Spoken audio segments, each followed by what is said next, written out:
think I've done everything here.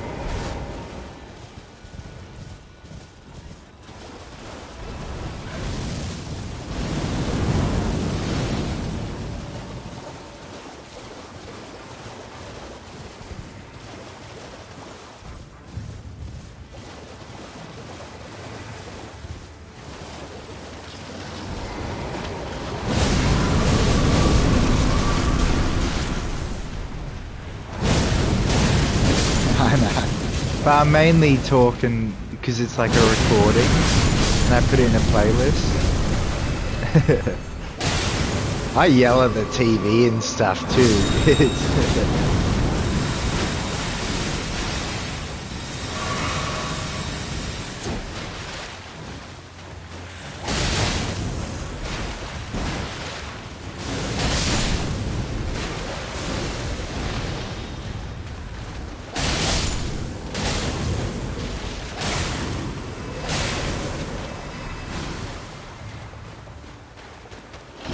Oh, he came at me quick.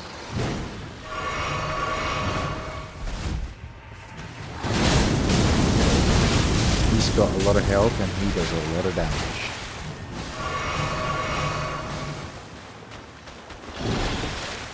I'm hitting for 4.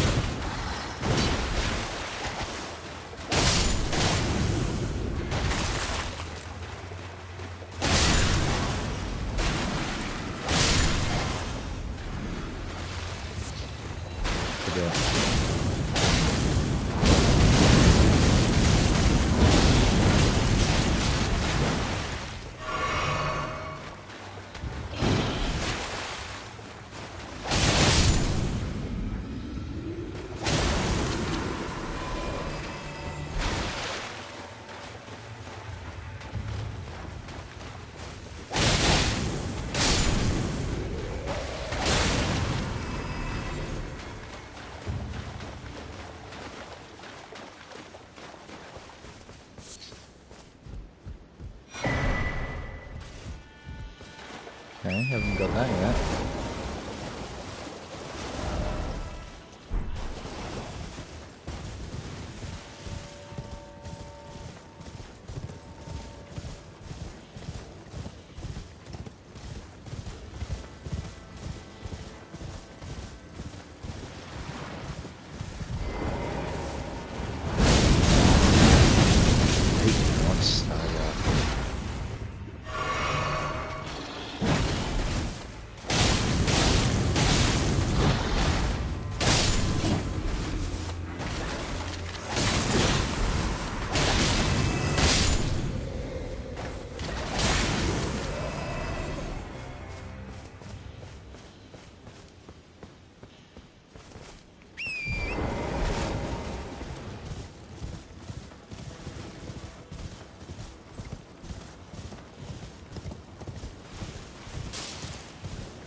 Damn, I rolled straight into it.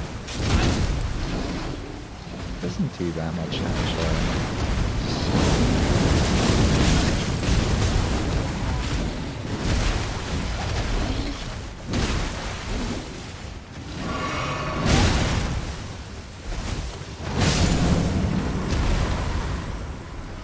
Damn, used up everything.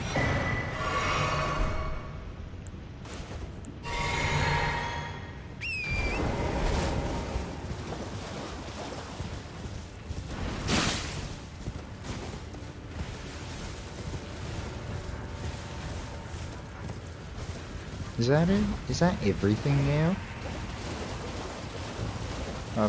I'm leaving the furnace golems for a bit. I'll leave them all up and then go to all of them.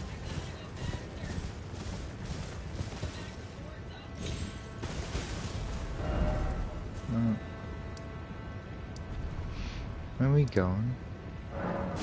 To Bale.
I don't know where to go for Bale. I think that's the dragon communion thing. I went this way and did all of this red area.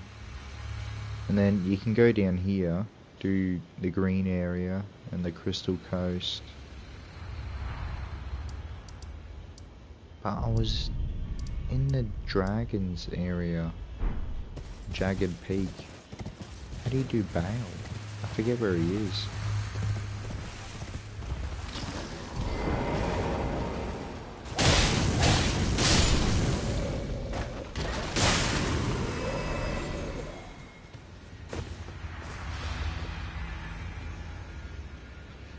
Yeah, right. Maybe I go back to this one.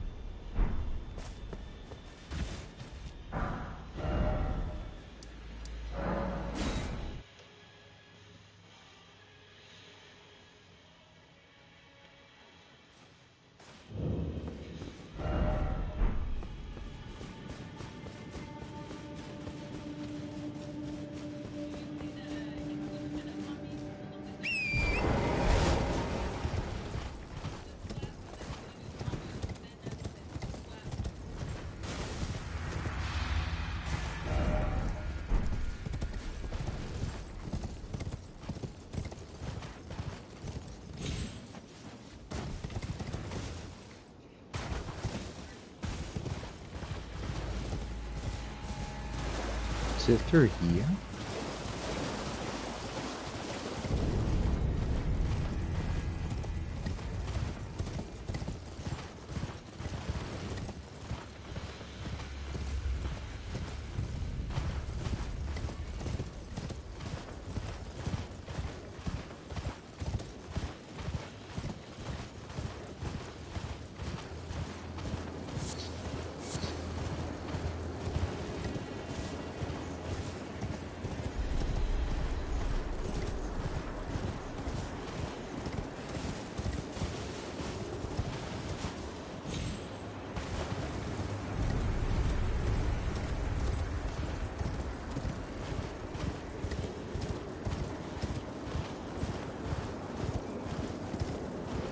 There's a lot of empty space.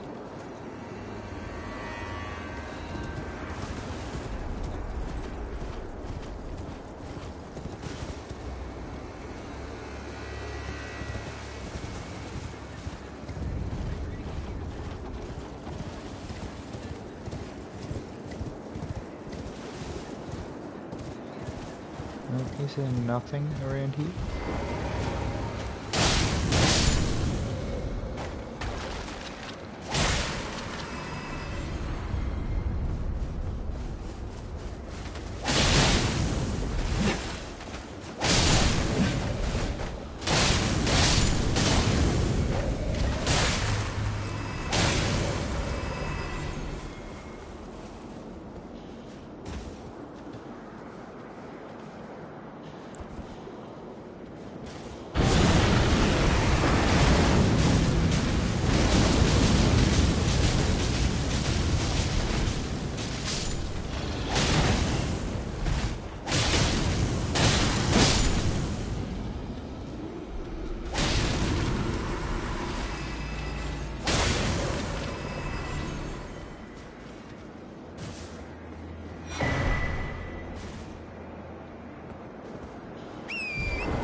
So to get to Bale, I'll try and kill Bale with fire. I mean, he's 40 negation to everything the same. Like frost, fire, lightning and holy, magic, all 40.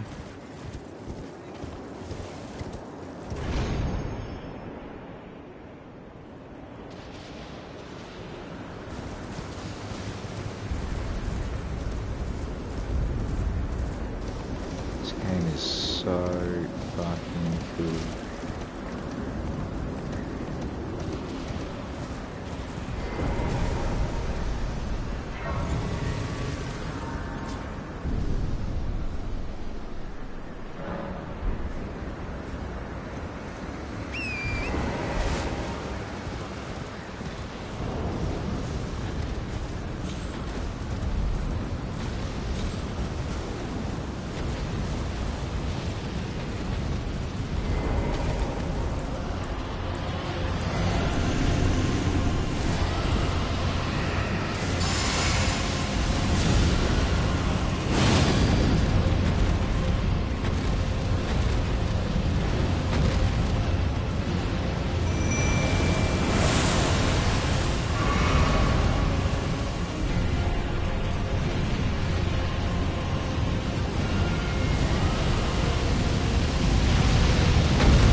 one there was. A fellow great warrior. Egon. Piteous Egon. Yeah.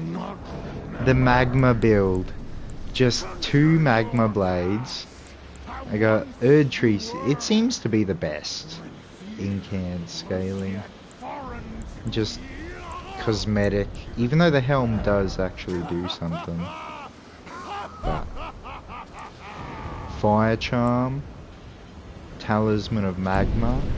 Alexander. So the Magma shower is just doing heaps and heaps of damage. And that I'm light rolling. And then Flame Crack Tier. And with the Strength Faith, like I'm level 285 now. Capped Strength Faith. So Flame grant me Strength and Golden Vow too. Everything is just buffing this Magma. And the Spinning Slash. I love this build.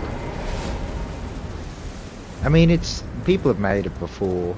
They call it the Kratos build because they look like the blades of Chaos from God of War.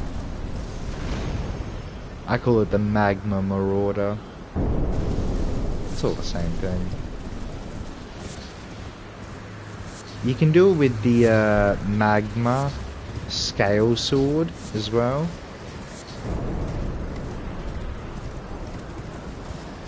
I was leveling that up. I might try that out actually. Because that does a lot of magma damage. You get heaps of hyper armor. You can be hit in it though, in the build up. Ooh. Yeah, well I was just interested in these magma blades. Because I was looking at the DLC Magma Charm. Talisman of the Dread. And I was like, this seems cool. Because it stacks with fire buffs as well. And then on a strength build. And these curved swords actually scale best off strength. So, is this? Yeah. We're gonna die here. We've got nothing.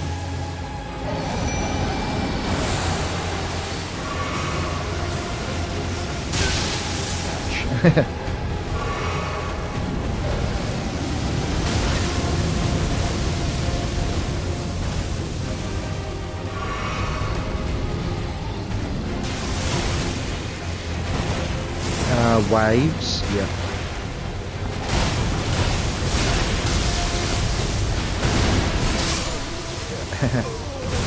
The guy's so cool. Get a bit of damage. Center sacks. I thought there'd be America statue.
was so close. One left.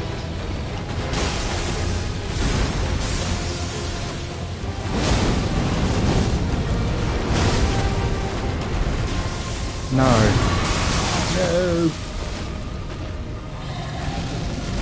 Yes, that's good.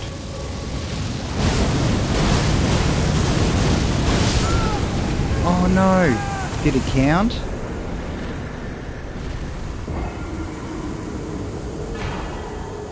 I think it counted.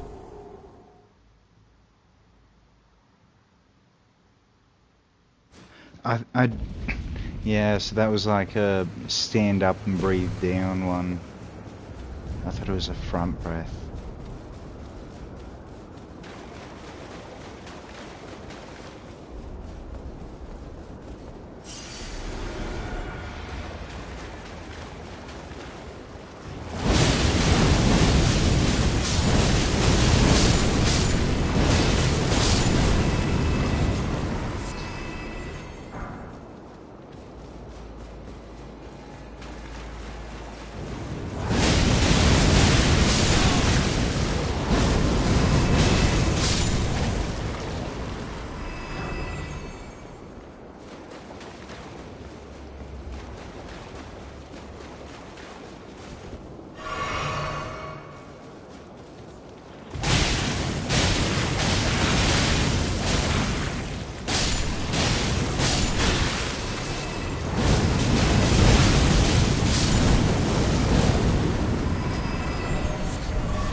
One second.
tradesmen around checking our fire alarms.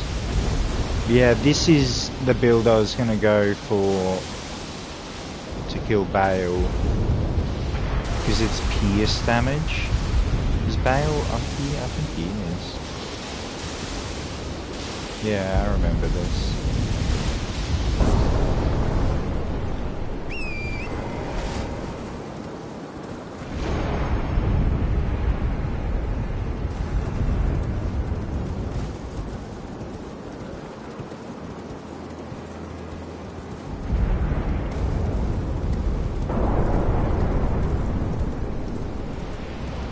Actual mountain. Yeah, Bale's up here.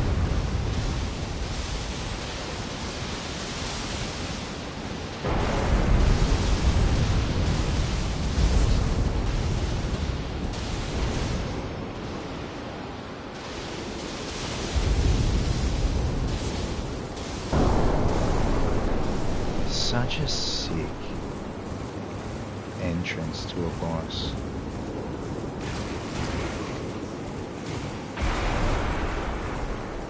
Come on. Get us.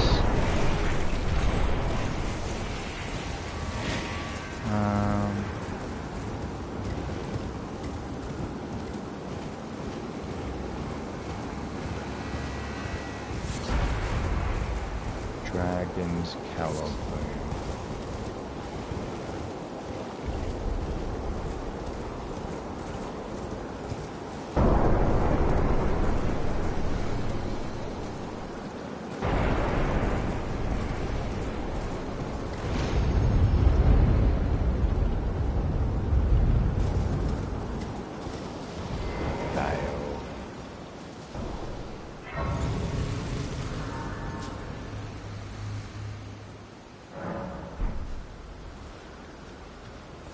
So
Oh, okay. I've got to focus more on the actual lore.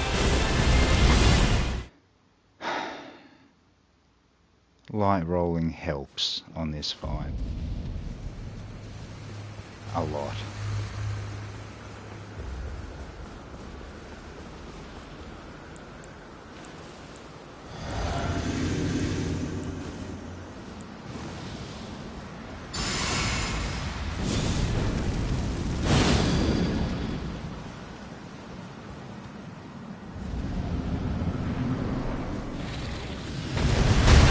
Why couldn't I?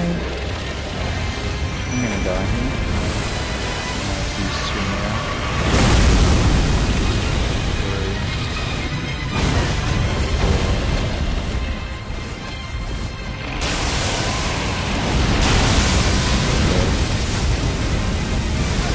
3, 4. Why? What the fuck was that? Why did it stun me in the icon use this animation?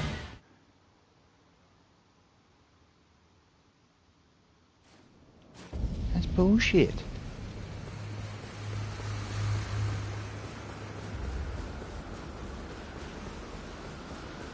Well, we go again.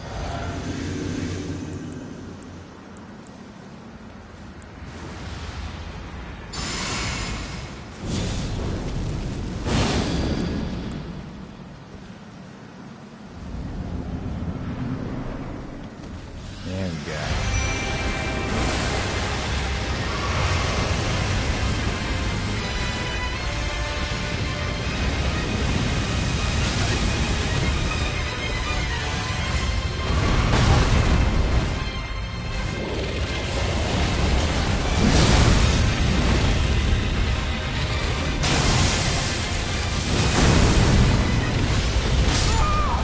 Come on.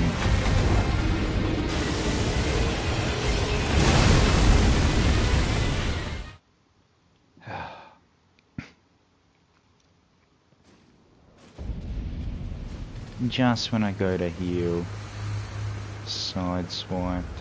Wasn't even targeting me.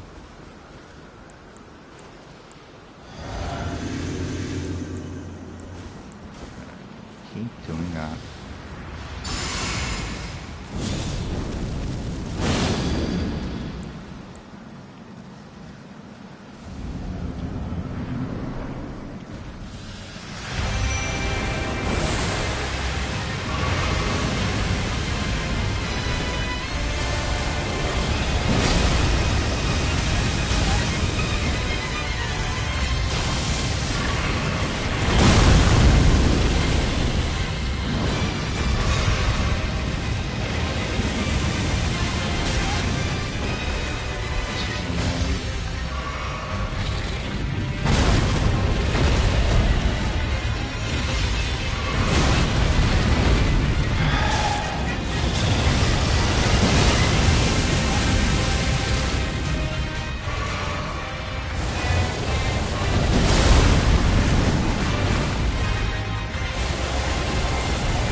Back to my flask instead of rolling.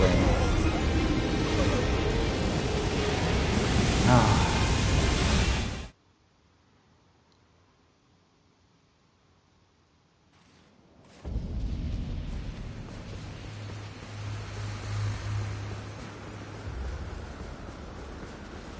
I mean, the best build would be a quality build. The Dragon Katana.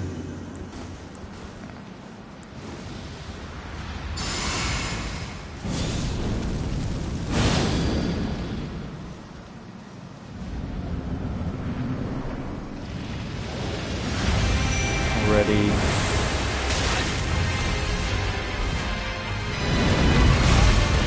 Ready. Come on. Oh, are you fucking kidding me? was that? Ah.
Getting worse and annoying now.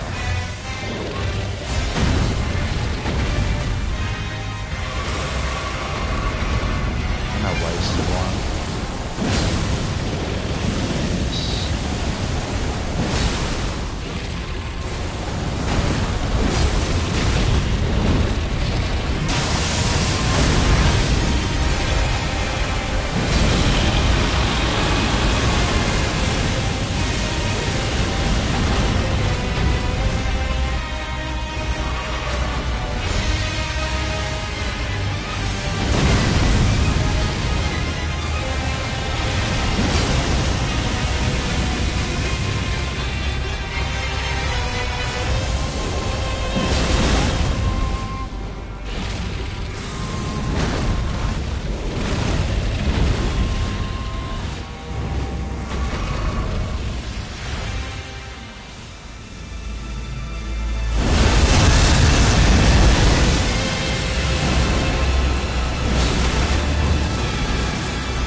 I just have to be able to, like every big boss in the DLC, I just wish I could walk in the door. Like, I'd appreciate being able to enter the room.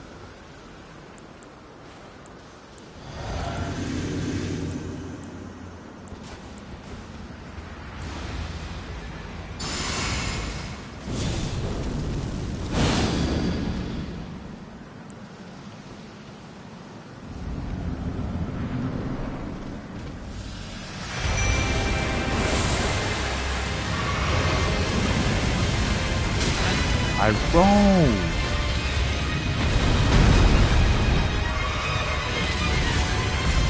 Start with the damage.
Okay, mate. Alright, we get it. This requires a respec.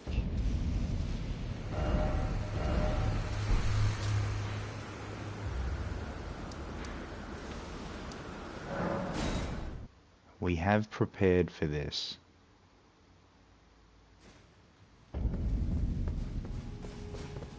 What was it again?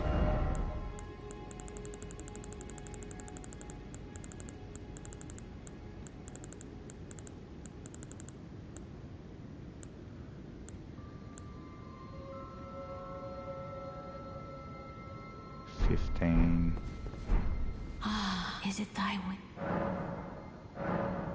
Now.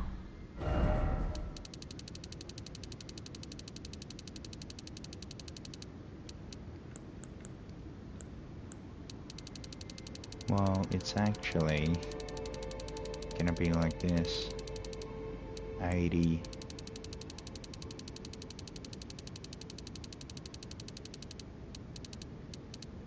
$80, 25, like 15.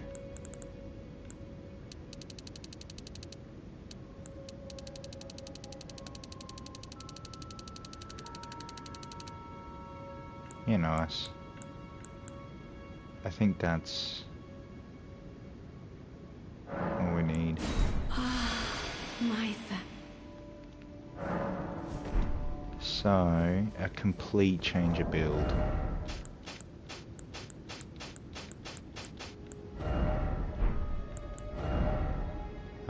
Quality, faith.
think, yeah, this is the rune we should use. And let's use a rune.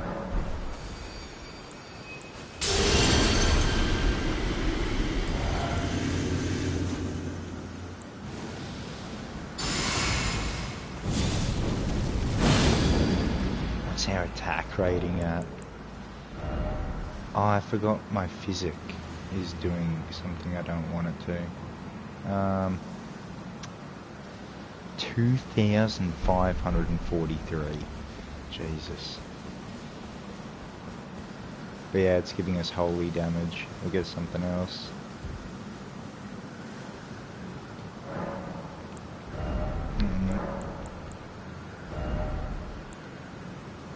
Break stances. What about stamina, recovery speed, and also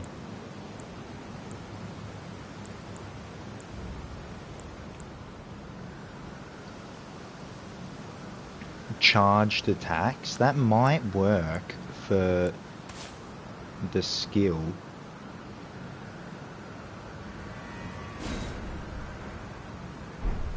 I wonder if it does. Suck using it if it didn't, but whatever. I don't really care about looking it up.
Miss him.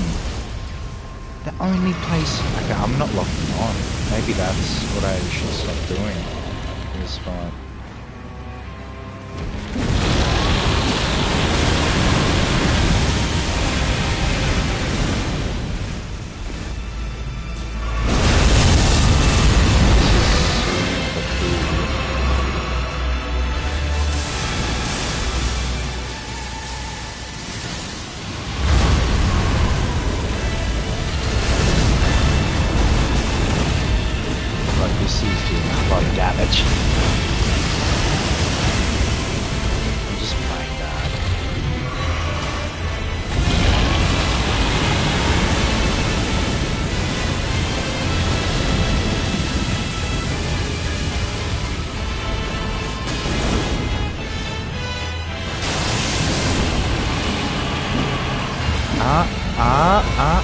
Yeah, okay.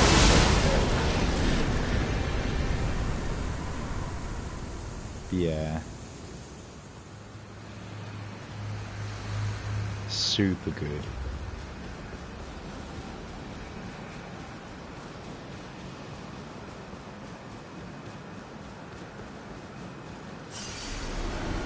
Now Bale's dead, we respec back to Magma.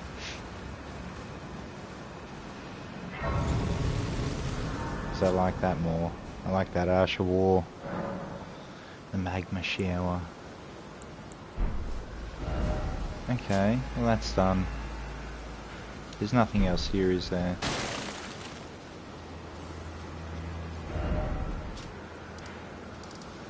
Back here. I think it's right above us as well.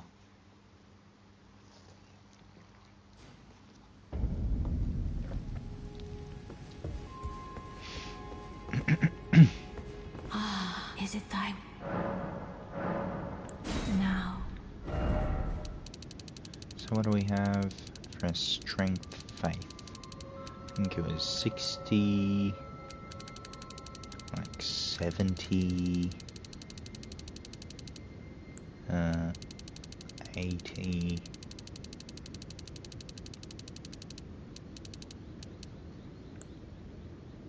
15, 15, no, 80,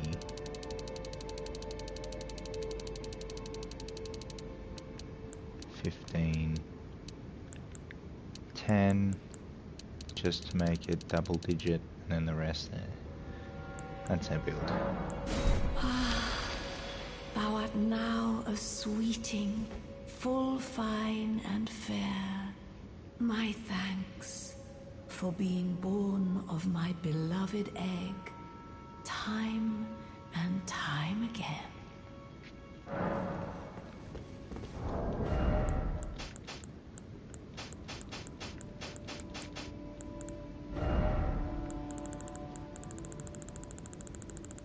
They're just so fun.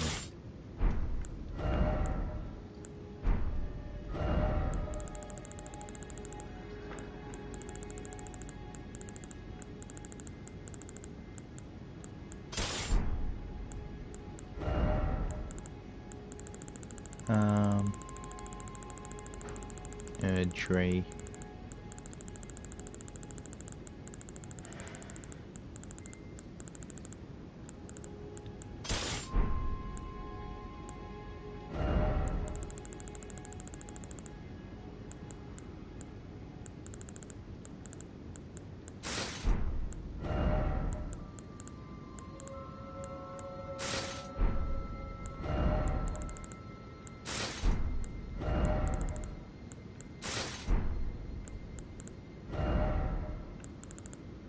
Lava,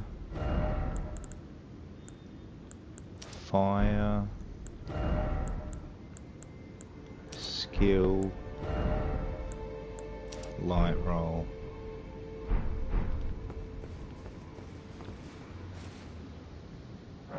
They need to put loadouts in the game.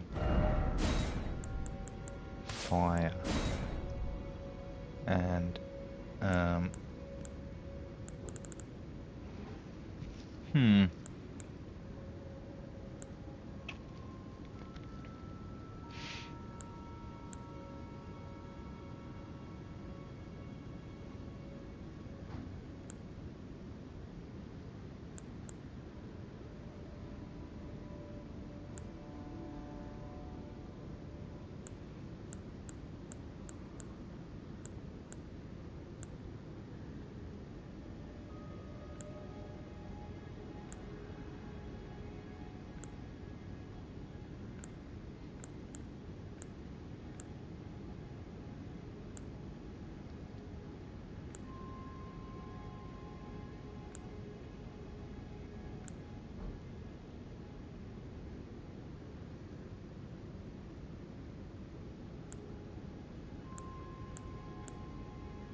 probably that. Stamina and fire. Rune, yes. Physic, yes. Spell. Back to Elden Stars and Magma.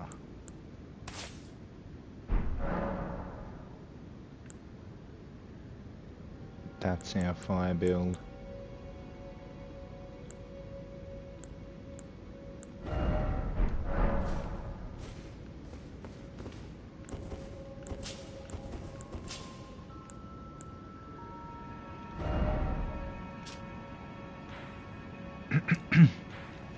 So, we've done this red area as well. Now, I might do the Crystal Coast right now. So, we'll go from here, down and around, down here, I think. Because that leads into here as well. We could do here first. But we'll do like this area and down now that we've done here. But I want to go and check on NPCs.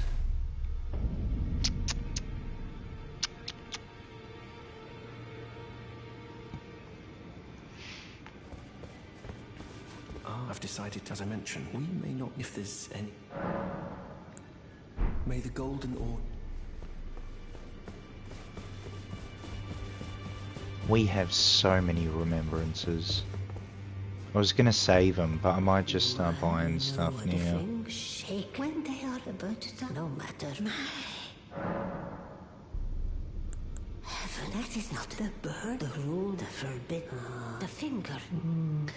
But he, the realm, go on, take the. You must only disperse before the uncanny.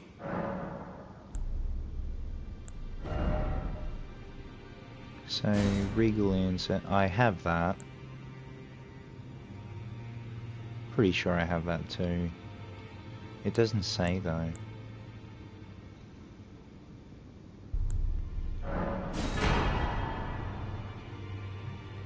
So, Natural Born, I have that. It's actually really good. Dex, Int, Strike Weapon. Like, if you're a Dex Int build and you need to go through the mines, grants affinities and skills for weight. I have that, so I'll get another one of these. Fortisax. I have this. I remember seeing it. Don't know if I have Fortisax's lightning spear. I could do 2 blasphemous blades because I have that. I know, and I have one of these. I'll go 2 of them. They're OP at the moment. I have one of them. Could go 2 of them. I don't know if I have this. I'll get that. This, Morgoth. Pretty sure I have that. Use FP. Do I have it? Yeah, number held. It does that for spells. So I get one of these. Have that. Don't know if I have that. Yeah, I don't have that. I have the Divine Beast Stomp. And I have that. How do I have both of them? Oh, because I duplicated them. Oh, I'll duplicate other ones this time. Have that. Don't know if I have that. Now go for.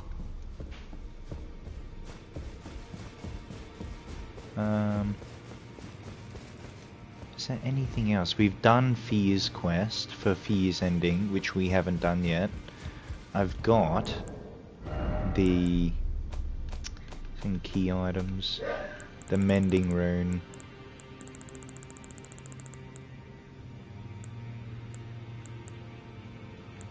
Where is it? Mending Rune. Mending Rune of the Death Prince.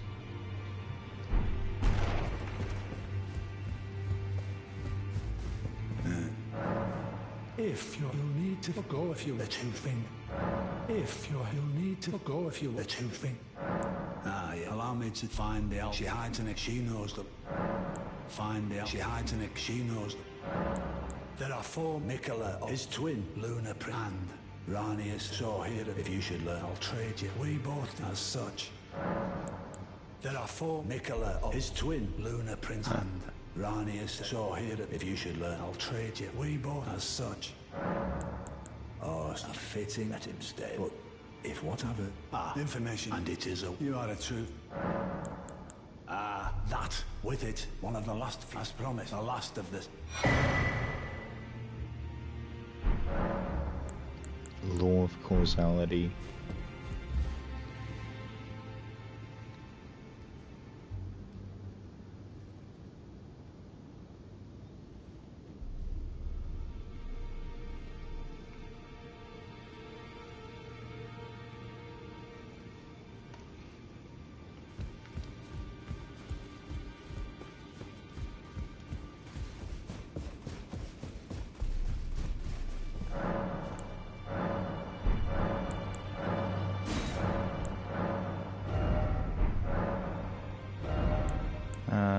both of them.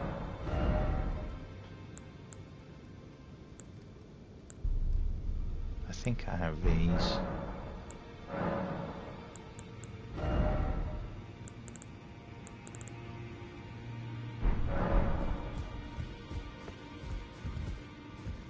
Alright, I've killed Poo Pal, Fecal Fellow.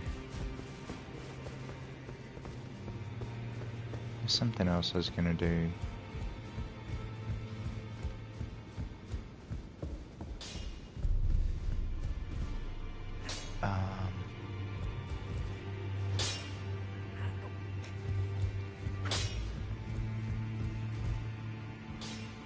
I think it's just boss weapons.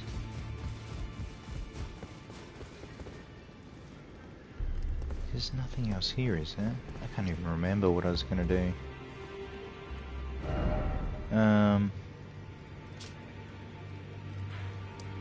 Let's do Crystal Coast. So yeah, we're going back to Toilia. Teolia.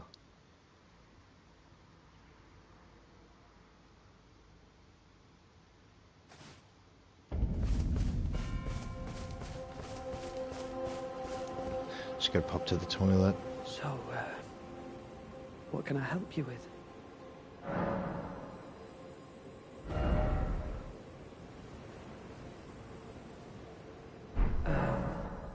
Just give me the word if you need any more.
Sorry, I'm just thinking of changing it up massively and going a bow build. So I'm watching a video, bow and crossbow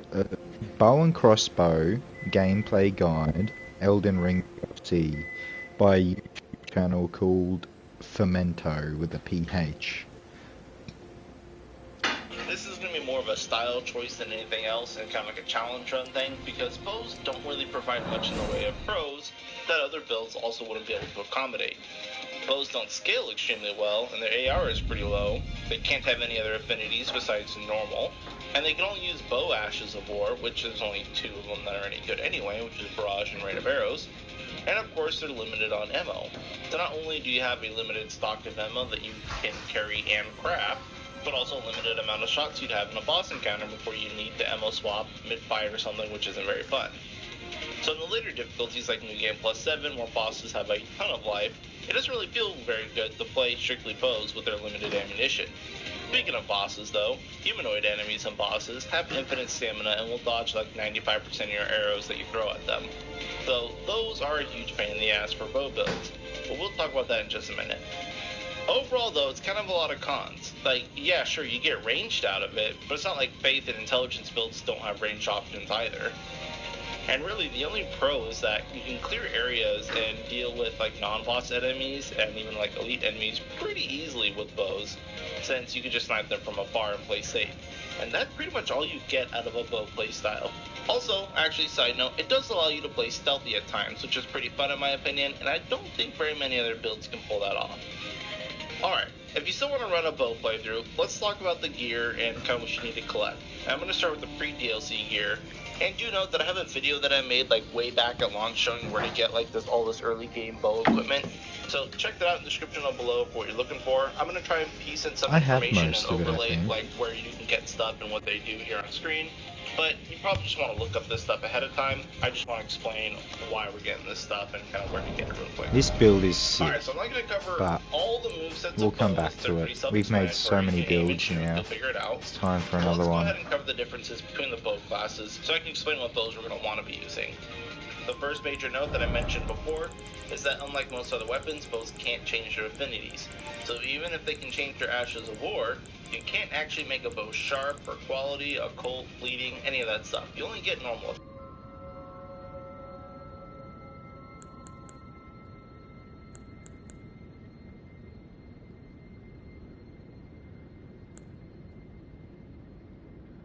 Bow and a normal bow is that light bows in general are weaker than regular bows.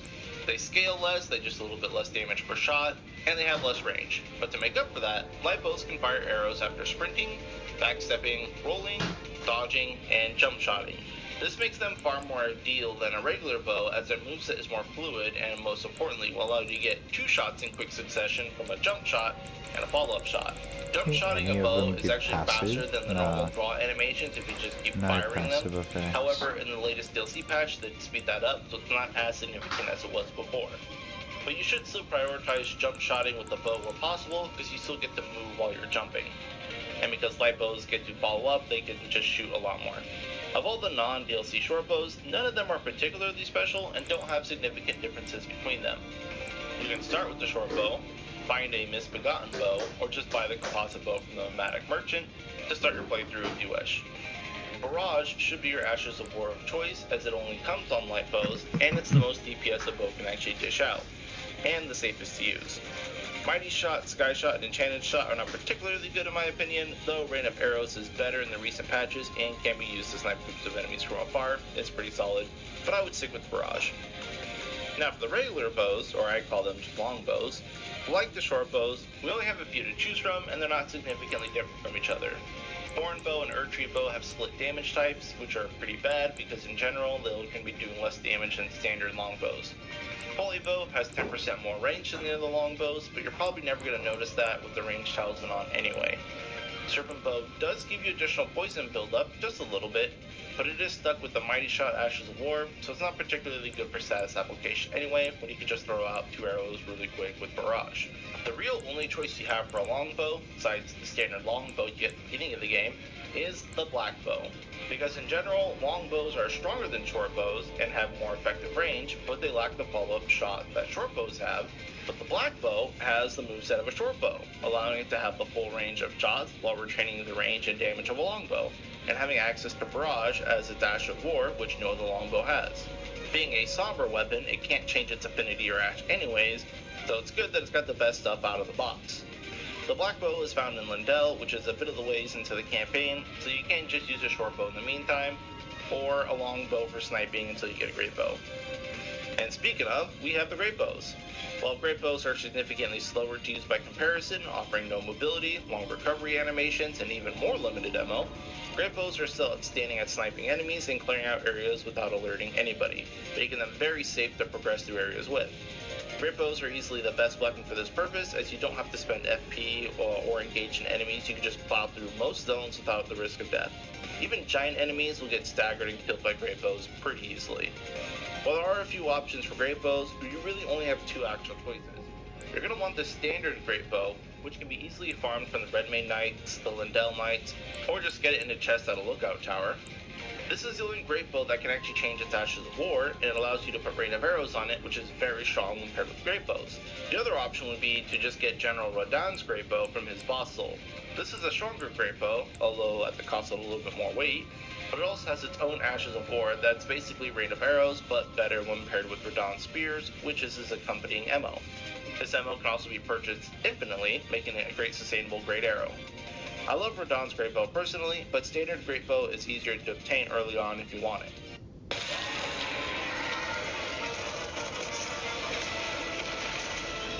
War has begun. Interesting. At the frontier I'm of the thinking Federation, black bow. our peaceful colonies are under attack. Who is our enemy? Ruthless. I'll watch the rest of the video. And downright ugly. The Bug. Helldivers. So if you're planning on doing like a bow build for base game as well as DLC, I do recommend getting the black bow and a great bow before you at least enter the DLC. Honestly, a composite bow will do you just fine. Now inside the DLC, we have some pretty sweet new bows to collect. The first of which is the short bow called the Bone Bow, which can be obtained very early on in the Instance Castle, really early on where the Dancing Lion is. This bow is a short bow, so lower range and damage, but it has a unique Ashes of War called Rancor Shot. This is basically the same as Enchanted Shot and Barrage both together. It's a rapid-firing arrow barrage with fairly good tracking, so it can keep up with a lot of bosses and enemy movements that like dodge, sidestep, and move around That's a lot. kinda cool. Not perfect, but it's very consistent, and I found it to be overall better for most fights than the black bow because of how consistent the arrows were. There we If you don't go. want to get the black bow in Lindell, then by all means you can skip it and get the bone bow in the DLC. Next we have Ansbach's bow. To get this bow, you need to go to the Shadow Keep of the DLC and basically get right up to before the Mesmer fight. There's a quest line you need to do within the keep for Ansbach involved getting the Ancient Scroll, talking to Freya, exhausting the dialogue, talking to Leda, then deciding who to side with, and then invade either Leda or Ansbach. Killing or helping him here will reward you with this bow, so regardless of the outcome, you'll get his bow. This bow is the best bow in the game. Like the black bow, it's a long bow with the moveset of a short bow. So this bow is stronger and scales better than the black bow.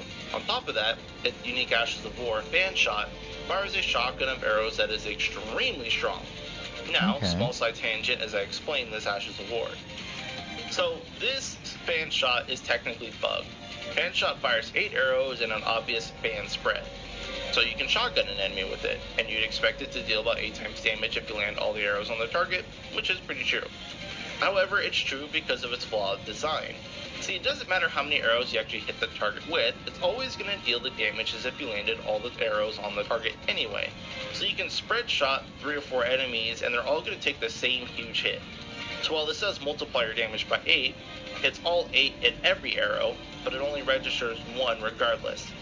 It's weird, and it looks like it works, but the big bad bug here is that when you apply buffs that increase your attack damage and stuff, such as like adrenaline vapors, jerky, incantations, pyromancies, all this stuff that boosts your attack, they're applying to each of the arrows, and then because all the arrows are adding to all the arrows, you're effectively getting 8 times your damage boosts on this shot. So if you're going to shoot for 100 damage before, then you would expect fan shot to shoot for like 800 or 100 for each arrow. But if you buff yourself, let's say with 50% more damage, you'd think your band shot would hit for 1200, but no, that 50% buff is added to each of the arrows, so you're actually getting like a 400% buff, and you'd hit for like 3200 damage instead. Stacking buffs onto this Ashes of War is kind of broken, so I didn't play with it that way, but it is an option if you want. And this thing can hit really, really flipping hard, way too hard. But I do expect this bug to get fixed, so be aware of that. It's not going to last forever. He's going to talk about great pretty strong bows right now. and But even when it does get crossbows. fixed, it's still going to be insanely strong. It's a really good Ashes of War. Alright, back to what we were talking about. Ansbach bow is still best in slot regardless of booked ashes or not. But then we got the last bow, Ingen's Great Bow. This is easy to obtain, as you can do Ingen's questline to completion once you encounter him and just, tread up the peak. You have to summon him for the Veil fight, which will award you with this bow. This Great Bow is fantastic, by the way. There's nothing special about it compared to other Great Bows, but it does have a very strong Ashes of War that will let you scream at enemies before letting loose the arrow. But more importantly, that arrow is just going to do insanely high damage. I've hit this thing for like 8k on headshots before. It's stronger when you pair it with the special arrows that go with this bow, like Ingen's harpoons. And like Radon's spears, they can also be infinitely fought, which makes it a great bow for sniping enemies in the game. I love having this in my secondary slot to pick off stronger enemies from afar. So yes, all 3 DLC weapons are pretty much the new best in slot for their class. So get them and forsake all the pre-DLC weapons. I'm kind of thinking bone bow stuff, then I recommend at the moment. The composite bow, the black bow, and then you can throw out the composite bow, and just the standard great bow. Now regarding the crossbows, I don't personally like the crossbows all that much, but they do have their uses. In base game, the pulley crossbow is the only one that you really need. You can pick it up from the craftsman's shack at your leisure. I use it to spread statuses like bleed, freeze, and poison, and rot. While being able to fire 3 bolts at a time is great, it does become outclassed in DLC. Very early on, you can actually go into the DLC and just cross the Great Bridge at the beginning of the DLC and head down to the hill on the right to obtain the spread crossbow. This is the best Yan Wars crossbow. It's the best because you can straight up shotgun enemies with 10 bolts per shot with the same loading and firing animation as a standard crossbow, so it does shoot faster than a pulley crossbow. And the bad thing is that, well, it consumes 10 bolts per shot, so you actually don't get very many shots in, though it is still great for applying status to bosses. And the other bad side is that it actually doesn't shotgun as well as you think. So while you can point blank enemies with this crossbow, there are hit limits, and I believe it's like 4 or maybe 5 are the maximum amount of hits you can actually apply. So you don't get to apply a poison on like one volley of these bolts, sadly. This means that you're actually wasting a lot of bolts. It's still better than the pulley if you can craft all the bolts, but it's not as good as you think.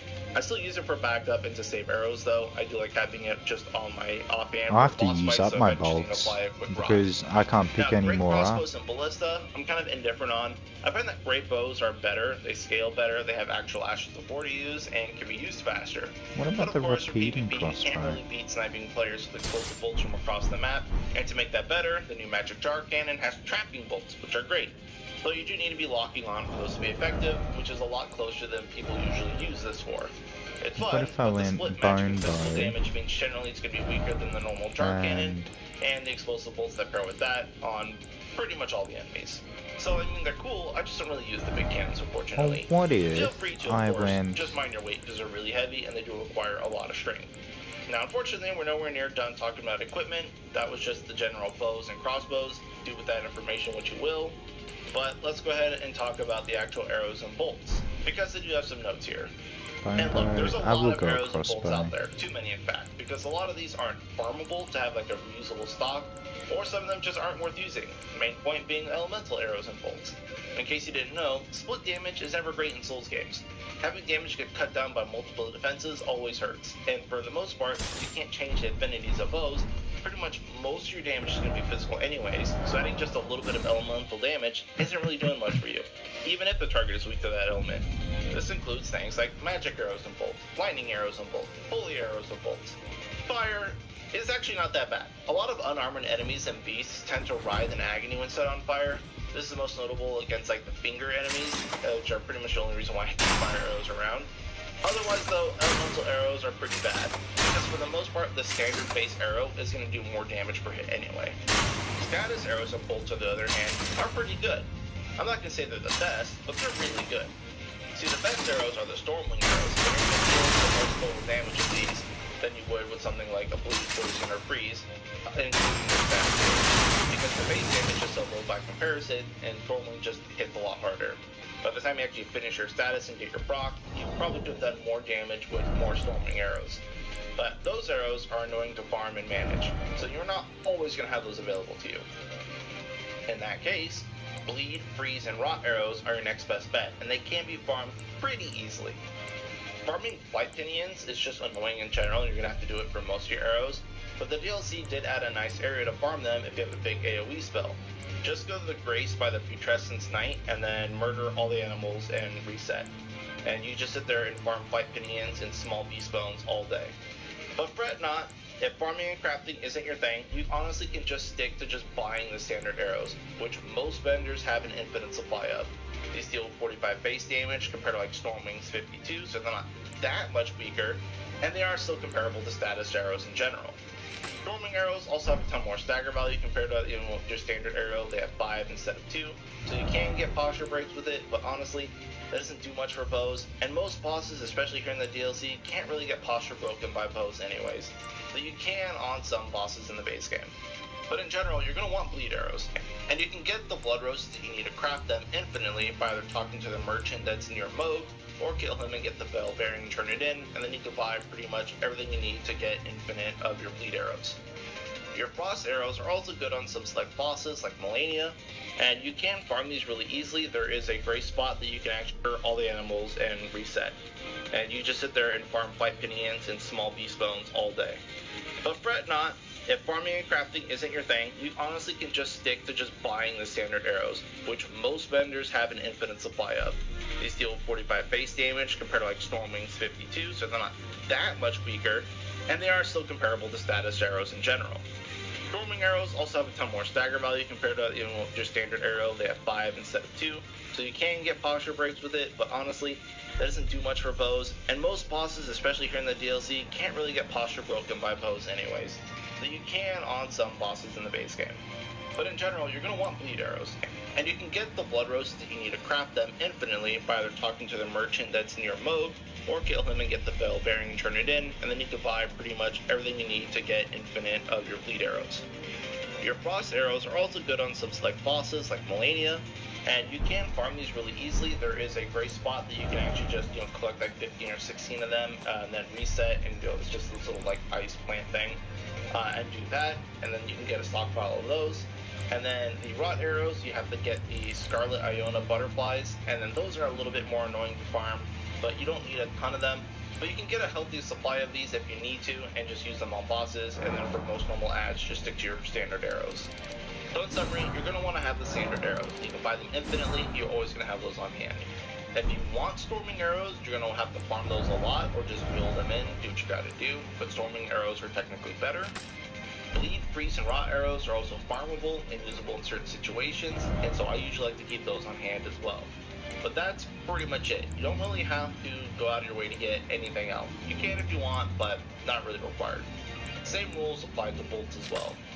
For great arrows, you can just mass buy Rodon spears or Ingen's harpoons, and I just pretty much use those exclusively. The DLC also added a few new arrows and bolts, the main ones being the peak bone arrows, which act like alluring skulls, allowing you to shoot areas to attract enemies. This is fun and useful to bait enemies around and rail ring groups in, but honestly, I don't really like using them all that much. I don't like farming those materials either, so you can make it if you want to, but you don't have to. Okay, that's a lot. Let's move on to the other fun equipment though, the talismans. I'm going to discuss what's relevant to the bow build here. First, we have the two base game bow talismans, Arrow's Reach and Arrow's Sting talismans for range damage. You can grab both of these super early on in just a few towers, just head out there and just grab those and get those ASAP. Another early talisman that people usually get is Ball Talisman, which increases your jump attack damage. Cool, but unfortunately this doesn't apply to bows despite that we're going to be jump attacking a lot. There are a lot of items that you think would work for bows, but they don't, because FromSoft really doesn't care about bow gameplay all that much. Next though, Shard of Alexander, or the Warrior Jar Shard if you don't have that quest line done just yet.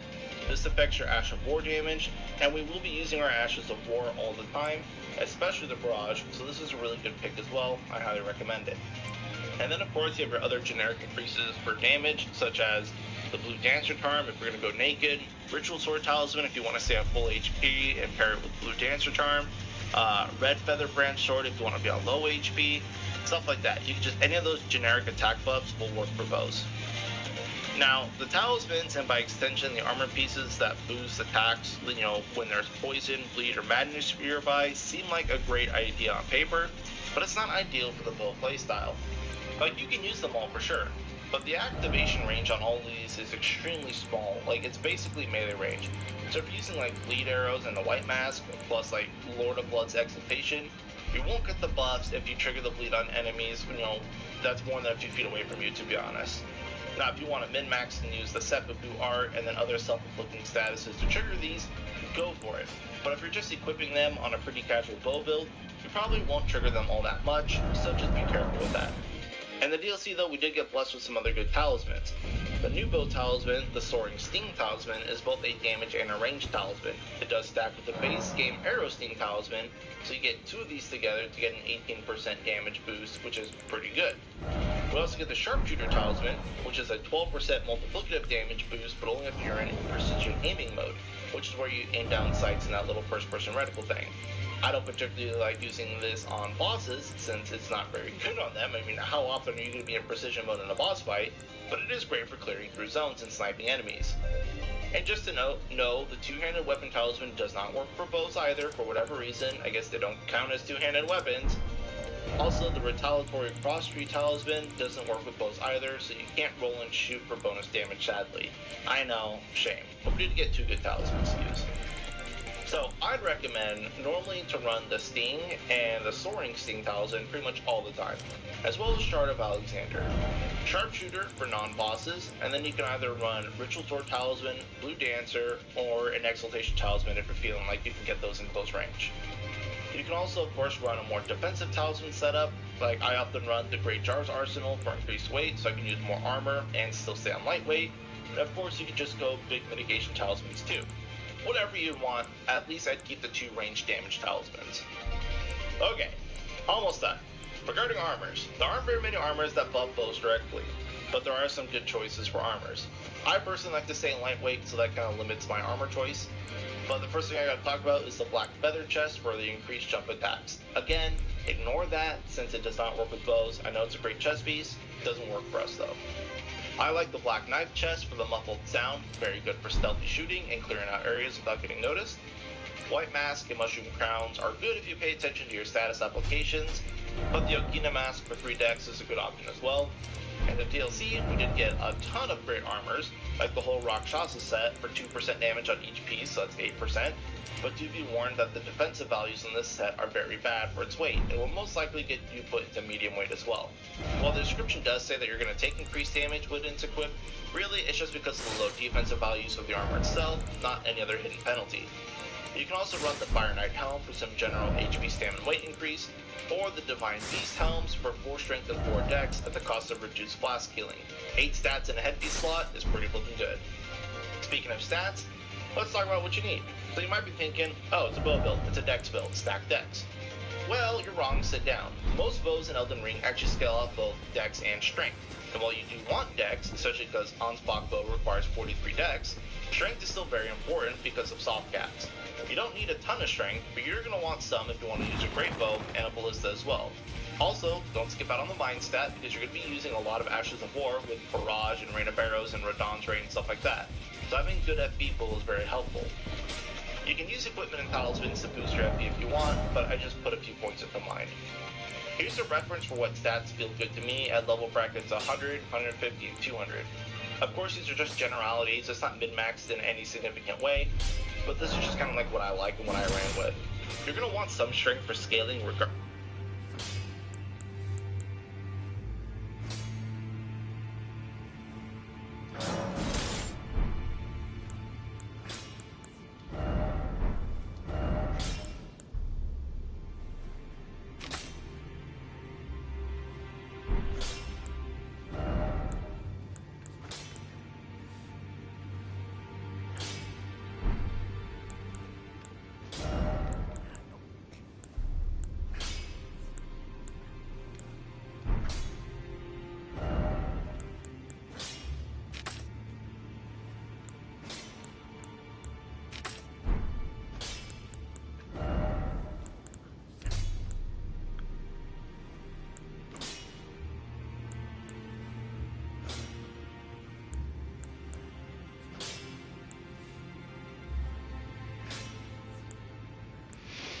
Well,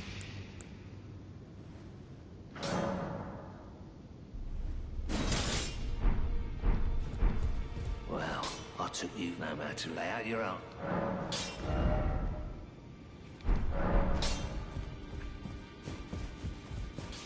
So I will go black bow, just because I'm beginning with bows. Never in Dark Souls used a bow. Maybe for hitting objects, but that's it.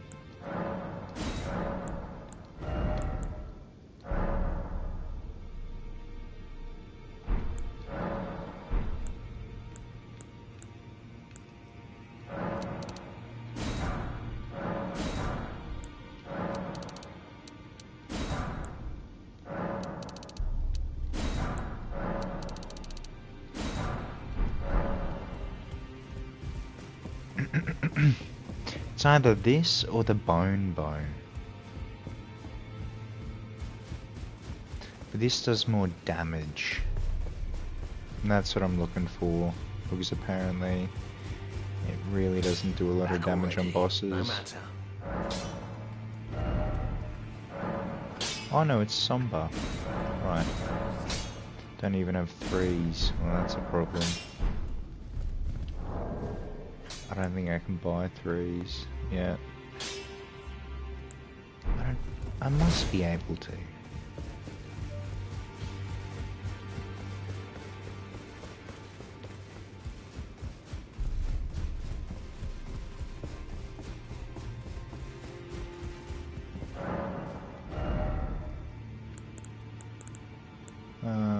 Yeah.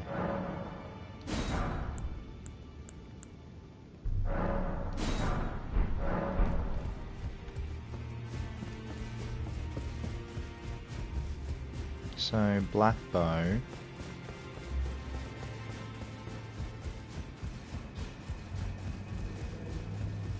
Apparently just regular arrows are really good.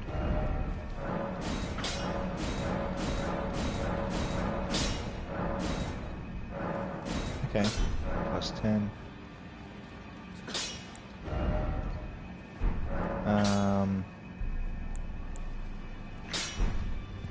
So did it have barrage? Yeah, it does.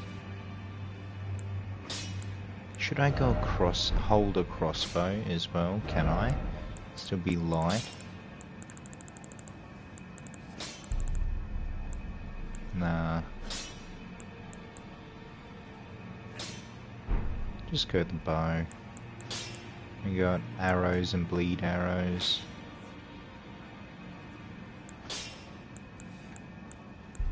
Try this.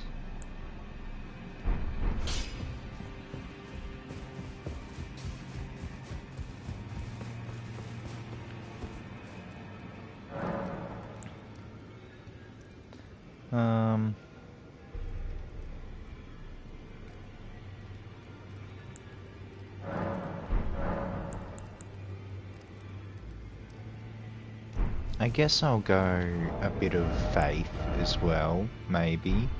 Like, what is this? This is... it scales at plus 10. Just like quality, I guess. Strength dex gives us room to, get our buffs going, at least, I guess. Maybe... strength, dex, and faith, like dex, faith. So if I went dex, faith, probably... like, what would I use? Bit of strength, but... not arcane. Just Erdtree Seal.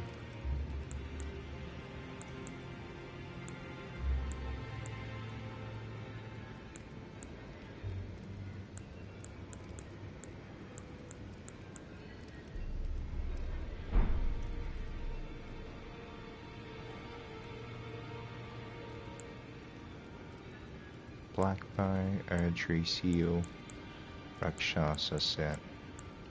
2 arrows, successive attacks, and barrage. So everything's kind of going together.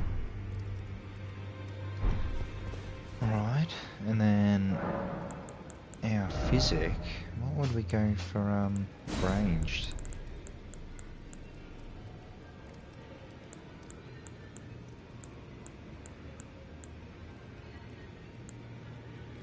Consecutive attacks maybe?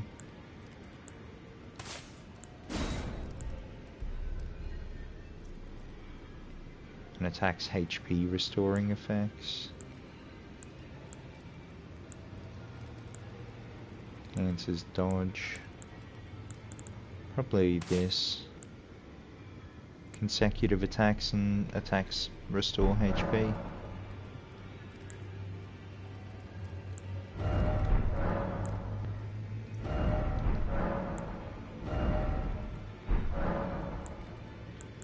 Cool. So, is this the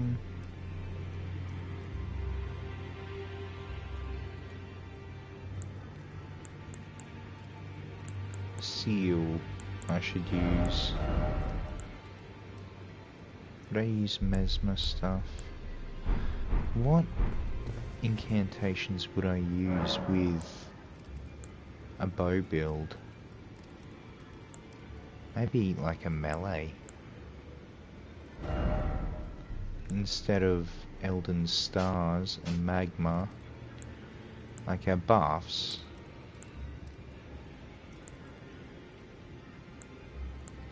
Defense.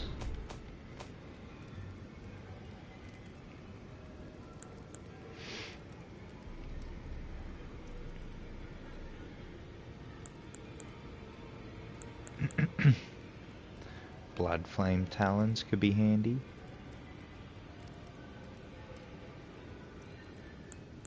Scarlet rod.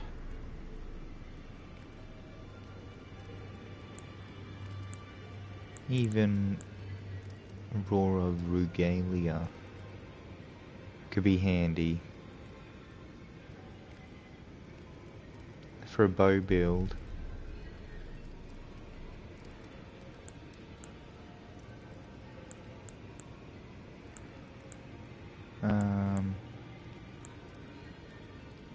We got some good stuff here, but I want like a melee. Like thinking Blood Flame Talons, Roar of Regalia.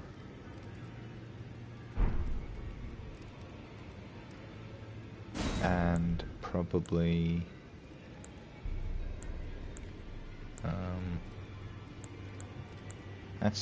that's three. Okay.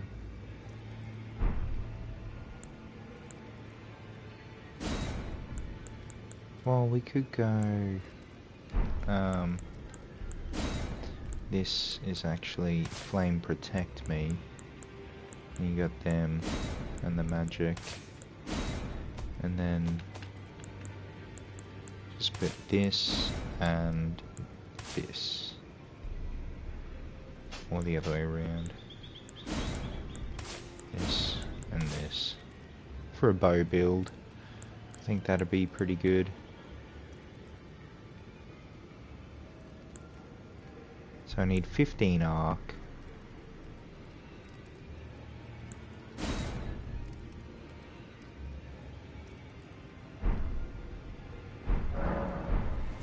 Because then I'll change the helmet to the bear helmet. That's light. I will stay with this.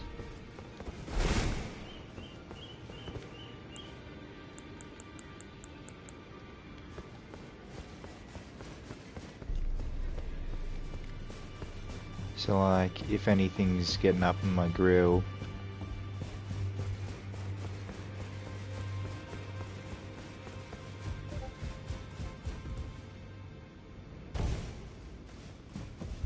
like I'm shooting, doing my thing.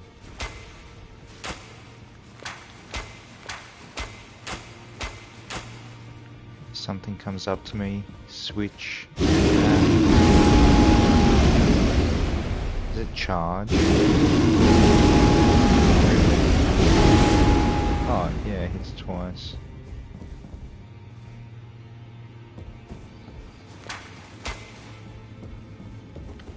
Oh, you can just go straight to... Yeah, right.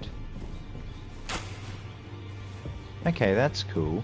Like, you don't have to switch. You just have to hold down L2. Do that.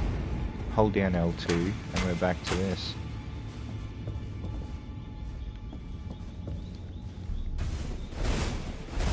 People say to jump shoot, because you can move.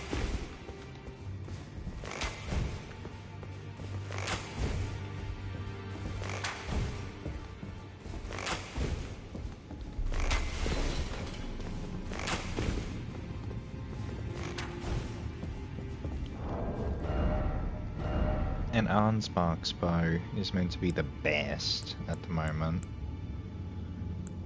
But this is a good long bow.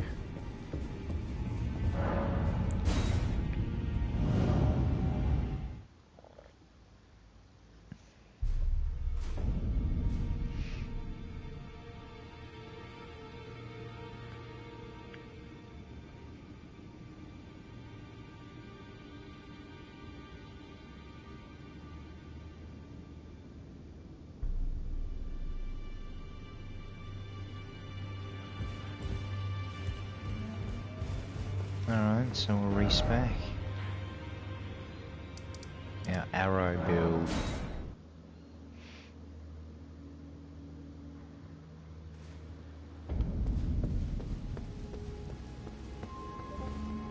Don't need much. How much strength do we need? For the bow? 9. Yeah, we'll pump faith too. Is it time?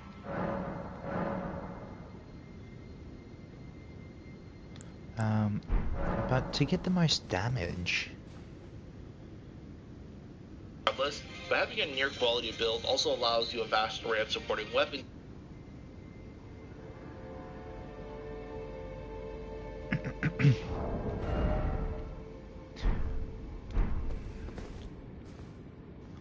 I guess it is like a quality build.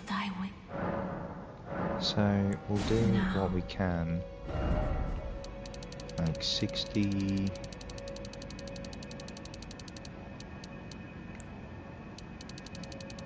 30... 60...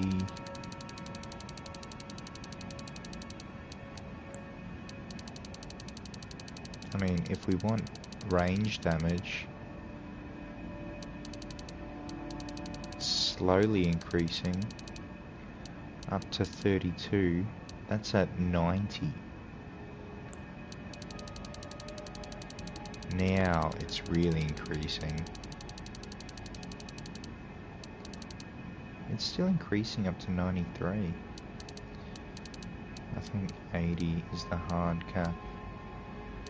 Although 81 pushes it way higher. 80...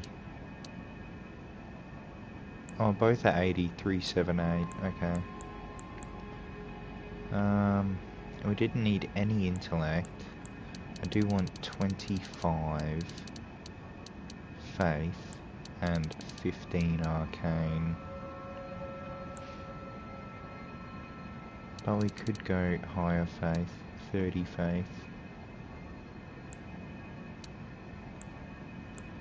Try this, strength dex for the bow build. My thing.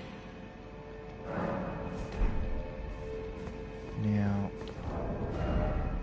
we can't use this then. Just the regular seal. Or the claw mark, because we have a lot of strength, and then we can change the blood flame.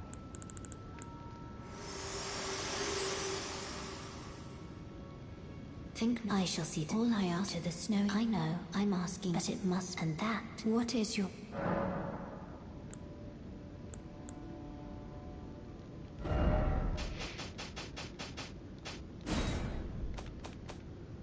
We want at the default position the beast roar, and then a damaging one in melee for beasts. Creates beast claws. That's cool. Could even go the shotgun and this, and then go golden vow, flame cleanse me. No. Flame grant me strength. And flame cleanse me. Maybe water healing.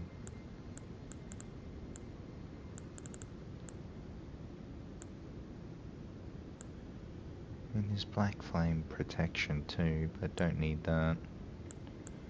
Don't really need order healing either. I don't care for the defensive ones.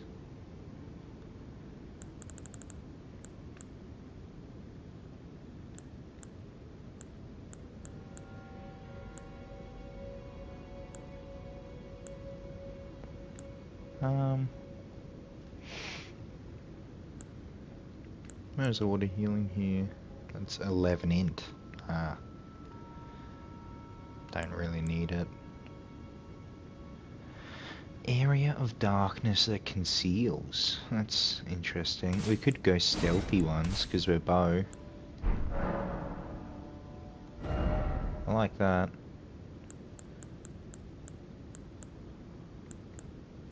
In fact, I might go like that. And then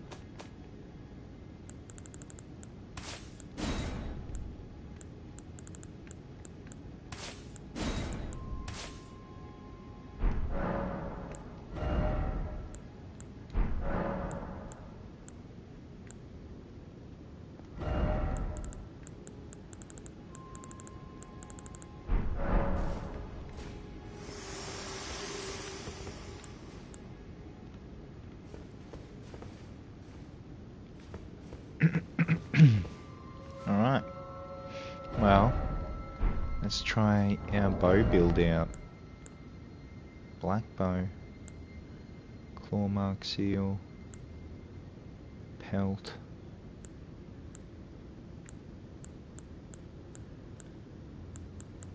I might level up another bow. Or crossbow. Just to try them out. If I can. I could do a normal great bow. Well, I took you no matter lay out your arm. Let's have a look. I could level up the pulley crossbow. That's somber. Oh. Repeating is somber. That's somber. Lion great bow. That's the one I'd probably use. I don't have a lot of ammo for it. Apparently you can buy infinite amounts. Or the bone bow. I'll level that up. Black bow and bone bow.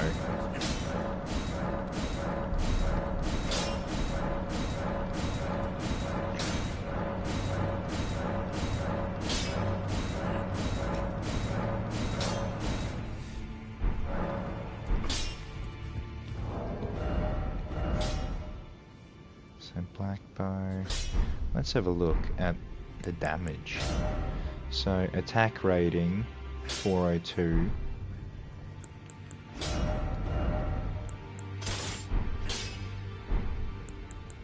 Attack rating 344, but I think it attacks a lot quicker, and it's tracking barrage shots.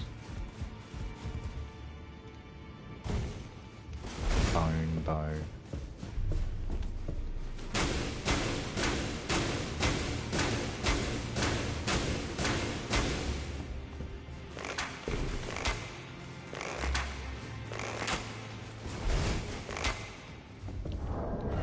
And with lipos you can do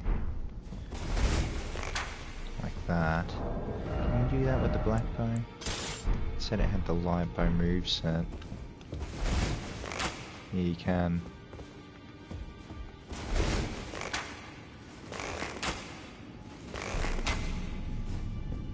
So black bow does more damage, but doesn't track.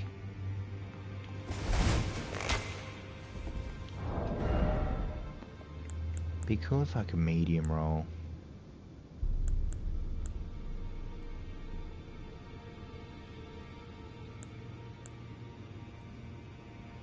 I might actually medium roll instead of successive attacks. So Alexander. I mean light roll.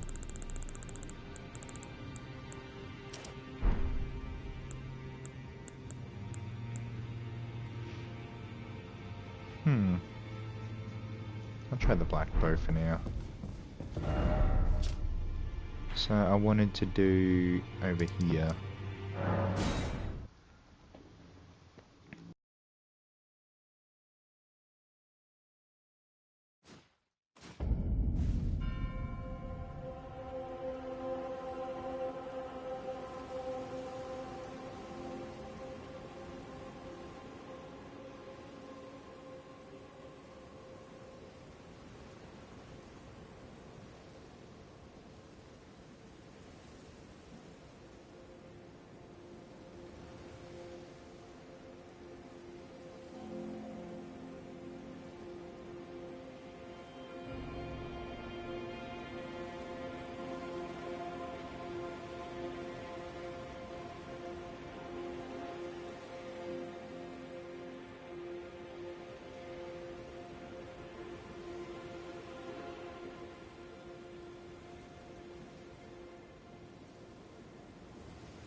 I'm actually thinking arrows and bolts increases bow effective range. We'll use this. But I want to do a crossbow build as well. Because you can, I was thinking, I could just cast heaps of roars. Even, put the raw talisman on. And, use a crossbow in one hand.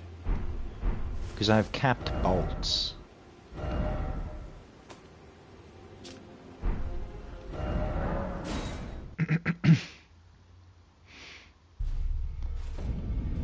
I want to try it. Like, I can probably medium roll then.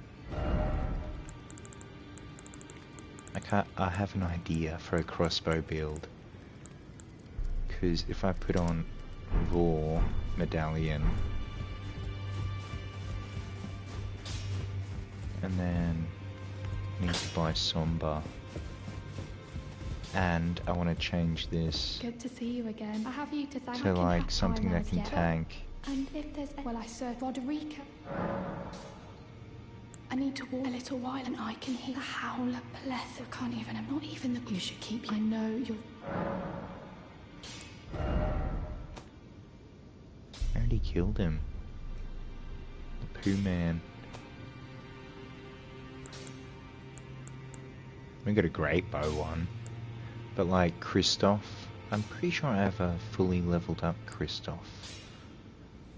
Like a big tank. Oleg. Engval.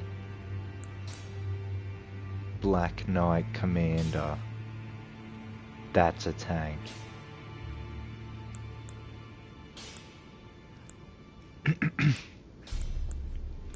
I didn't get any of the... What are they called? Horned Warriors? From the DLC, I don't think.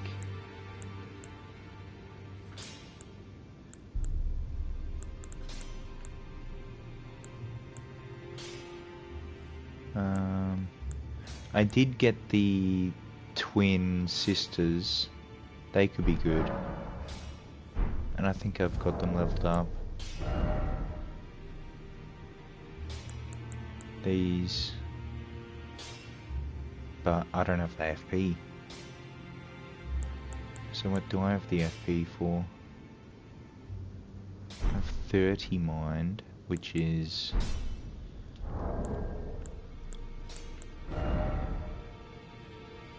Oh no, I have 173 FP. Yeah. So I could run them for a tank.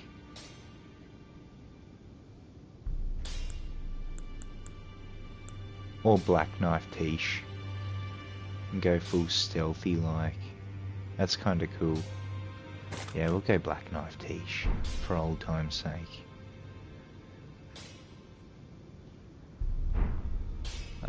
Crossbow, Somber. Still don't know which crossbow to go. Pulley, repeating, probably pulley, I'm guessing. Like, how does that shoot? Just one-handed.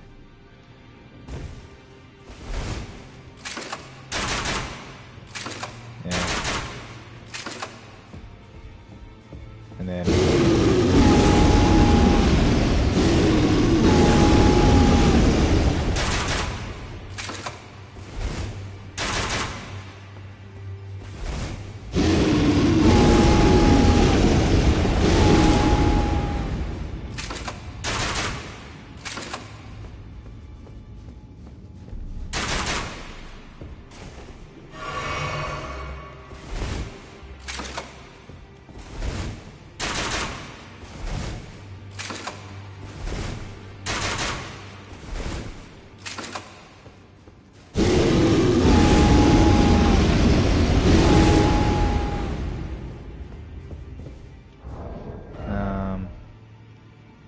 medium rolling, but that increases bow effective range. I don't know if it increases crossbow.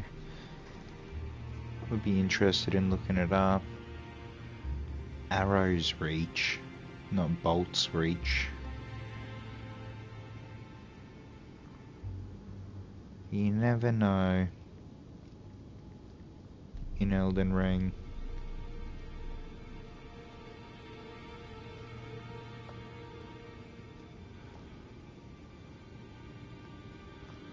Arrows reach.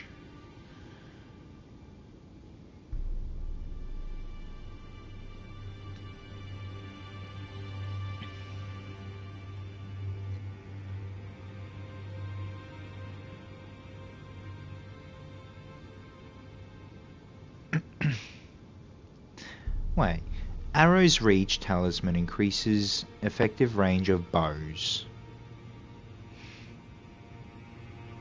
includes the following: crossbows.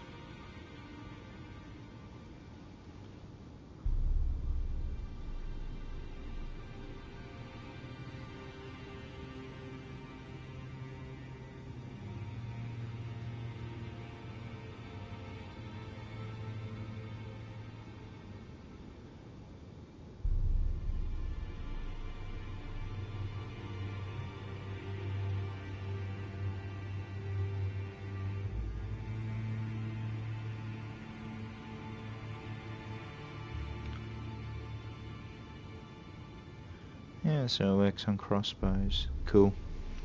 But, well, we gonna light roll. We got that, we got that. We could change these out to make us light roll. Like, put on black knife stuff or something. Completely different colour though. Is a black knife. Is that still light? Is it...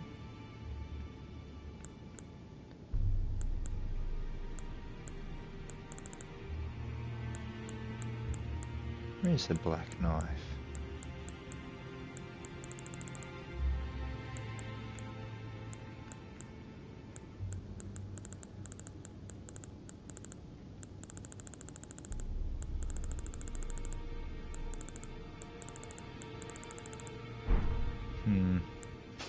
Probably don't go. Wrong colour. Well, we're bows, so we could go like cool gloves.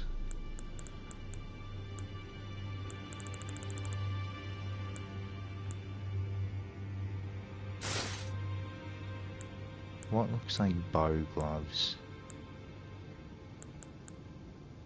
Rolanas with... They're actually heavy. Like, what, they're 3.9. Heavier than a lot of them. They do look like bow gloves. Legs for light rolling.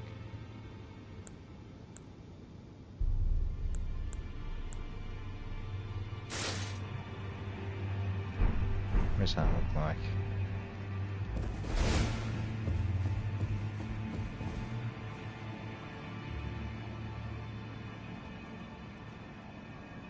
Not bad.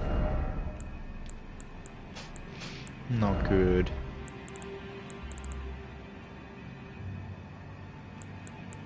Melanias? Is that too different a colour?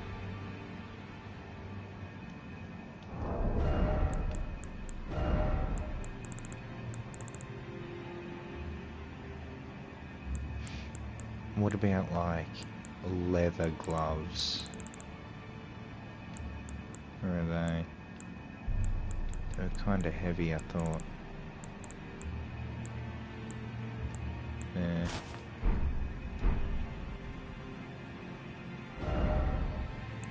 And then heavy legs. Maybe Rakshasa. If it's still light, yeah. Yeah, just leather gloves. So now we're light rolling.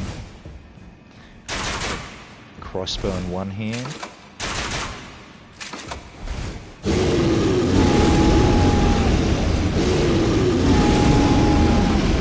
But do we do pulley or do we do... Before I level it up, we got creepuses. It's a big one.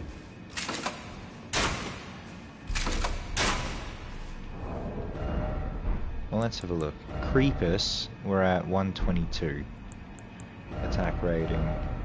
Pulley shoots a volley of 3, 119 attack rating though. It's like DPS. And then we have the repeating.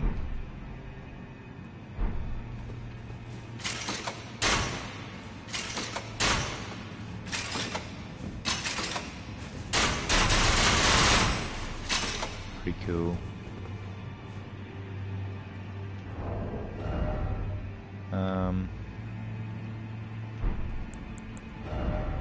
129.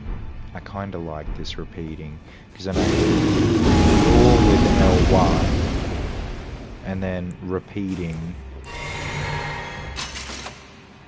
with L2.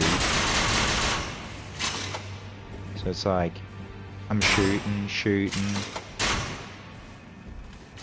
That's kind of slow. Dodging, shooting, reloading. And then attack comes in, dodge. And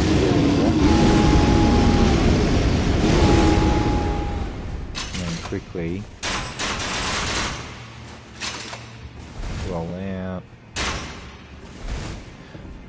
Or just rely on the pulley. What's the pulley's Ash? Kick. I think, can you change that? It's somber. Is it still just kick?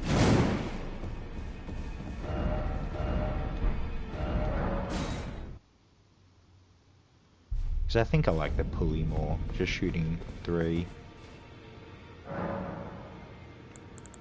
No, you can't change it. What crossbows can you change?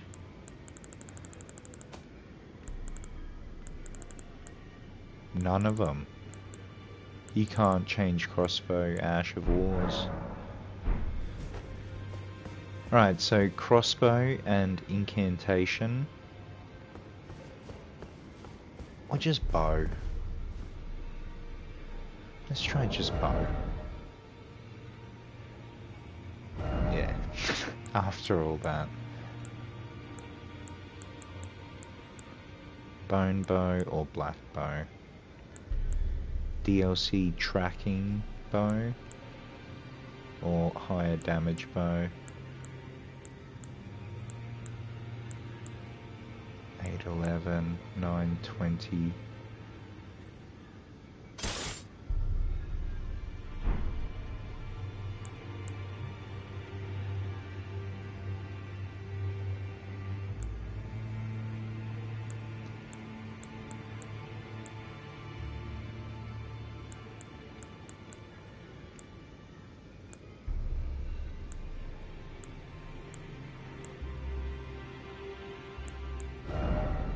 I think bows are lighter.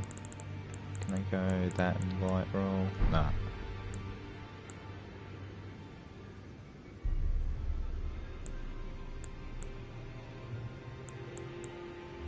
Yeah, cool.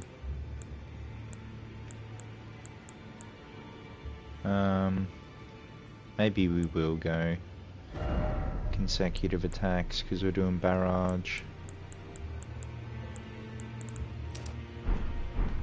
God, this is all I do in Elden Ring, is sit around making builds that I don't play enough of.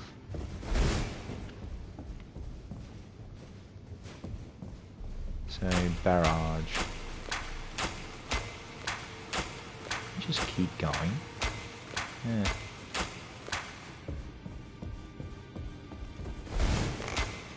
I think bows just have better animations.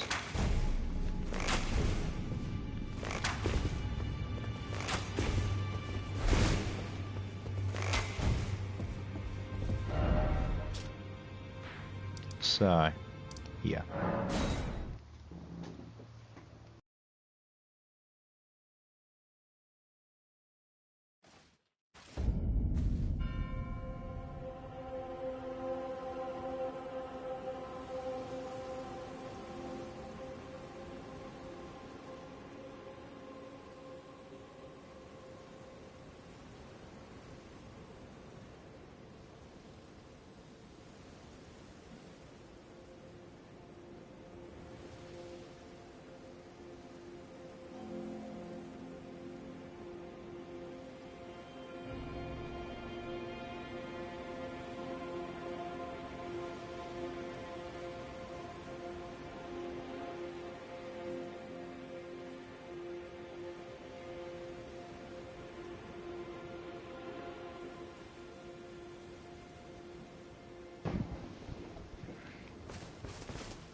clan bow. Who'd have thunk it?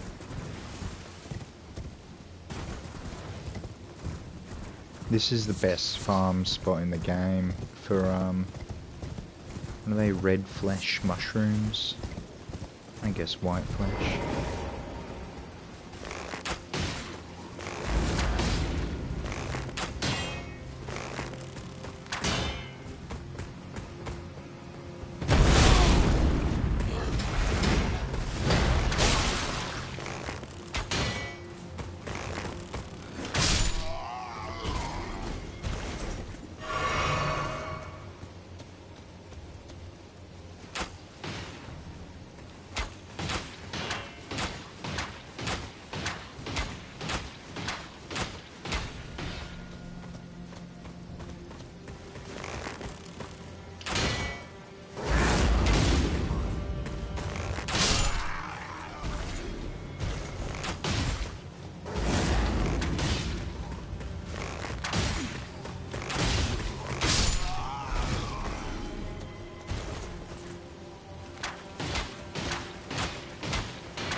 The roll shot is pretty good.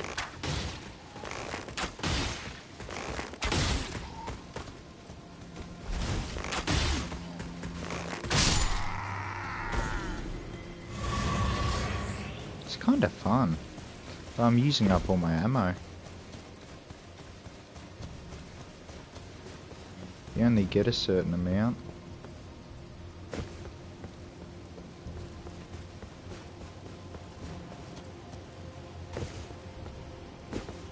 Maybe that's a reason to level up a crossbow as well, to swap to it.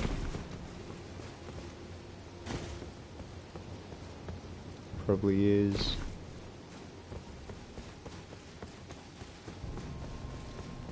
Level up the pulley crossbow. Or the big creepus crossbow. Can we go down this way? I think we do.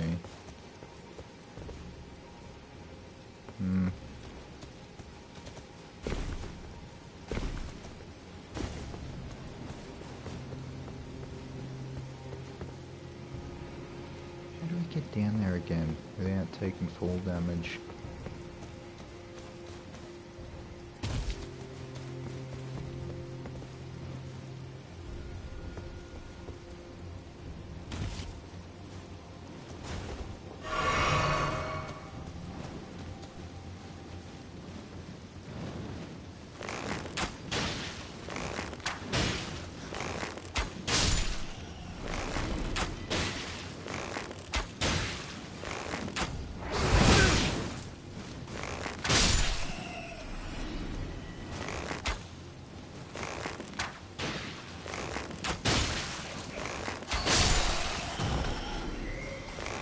Pretty effective, actually.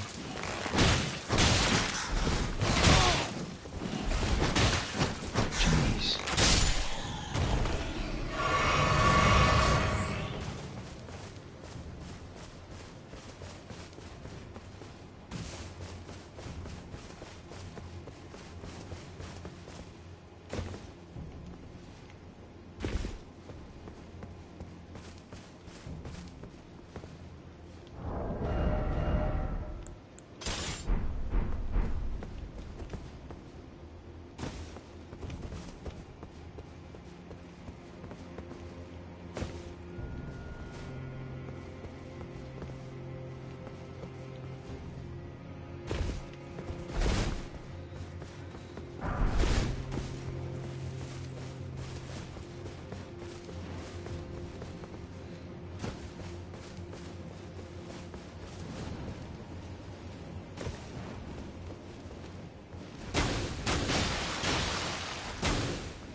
That's cool. That's sick. Bone bow. Glad we leveled that up. I think I like that more than the black bow.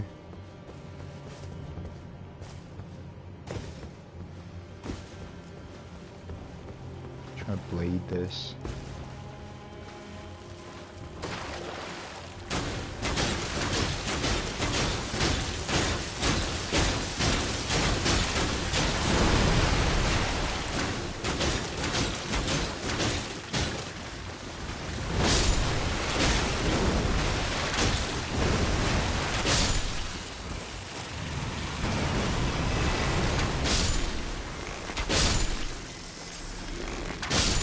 Yeah, I like this bone bow.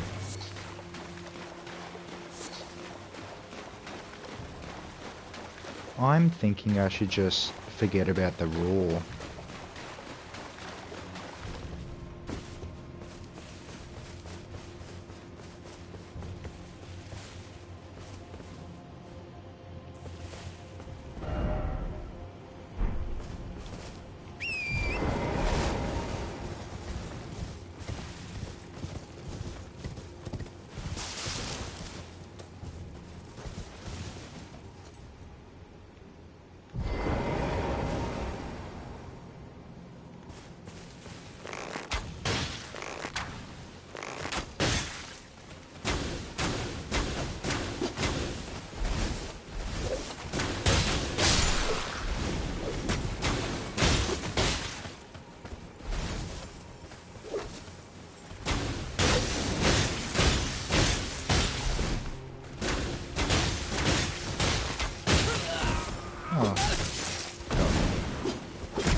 It was doing no damage because it had no FP.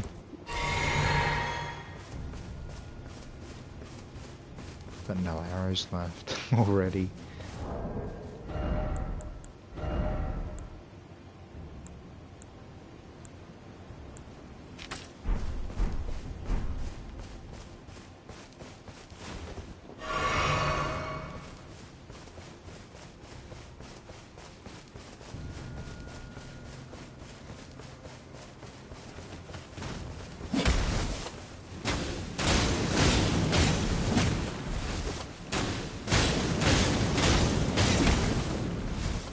Making a bow build.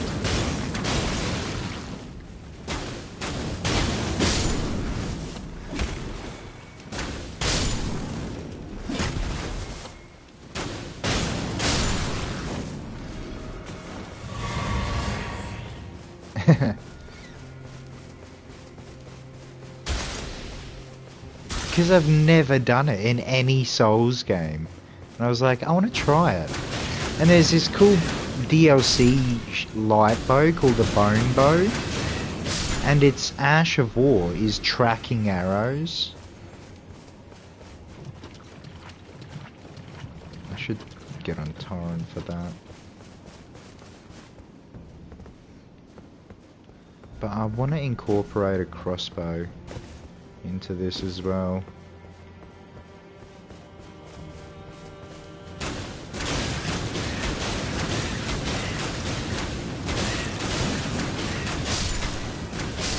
Doesn't do a lot of damage though. Yeah, I know. You don't have to say it. I already know.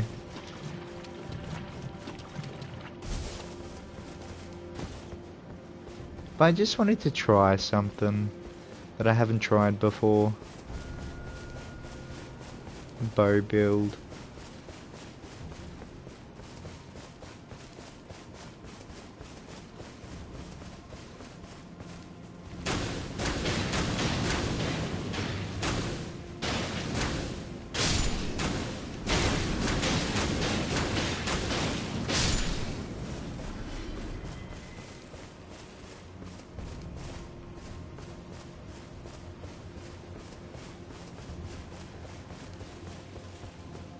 Yeah, she's a bitch.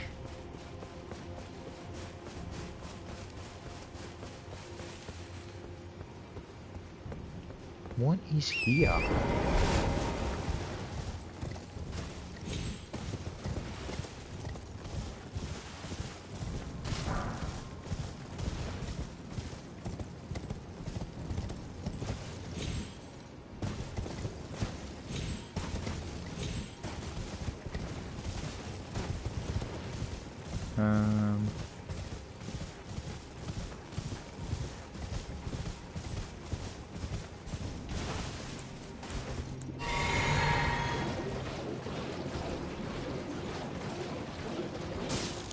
I'm thinking it'll be the pulley crossbow that I level up for the crossbow. There's so much empty space. Well crafted, good looking, gorgeous, artful, empty space. It's like just roaming territory. Can I shoot this from torrent? Yes.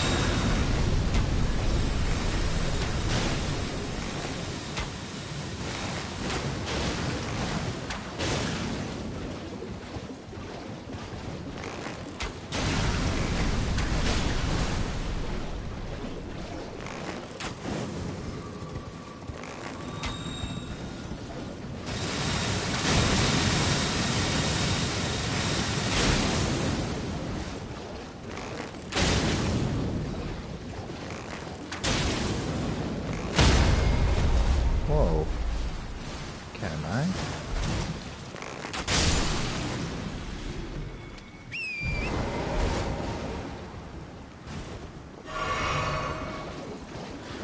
It's not doing crazy amounts of damage though.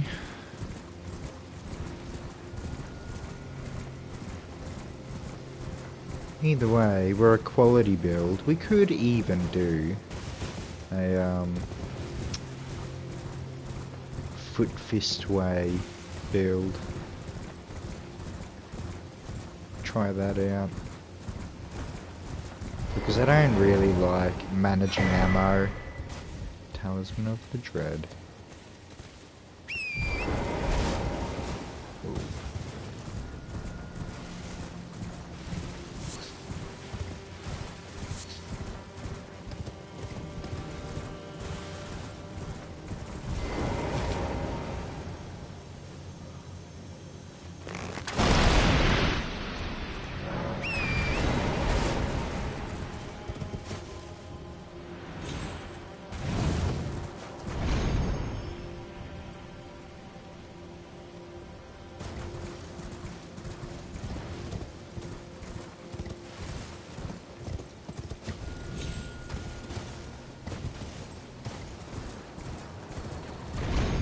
I could stick with the bow build for a bit, but just do the crossbow up.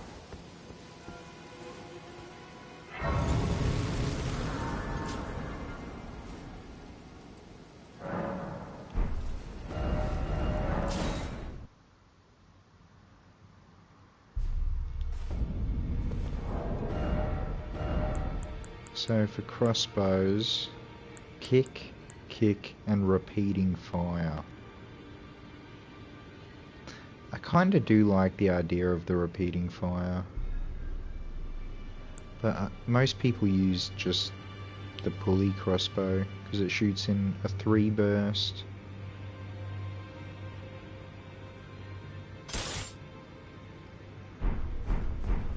I'll just do the pulley crossbow.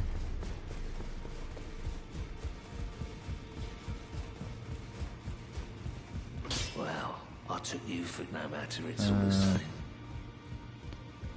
Couple things.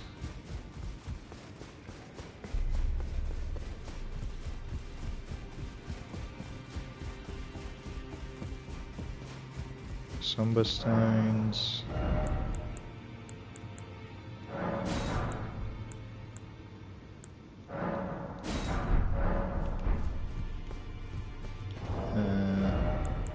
Regular arrows.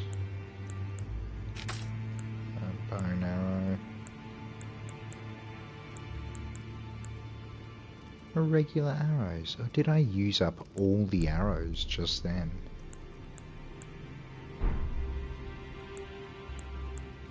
Bolt. I've got 522 bolts.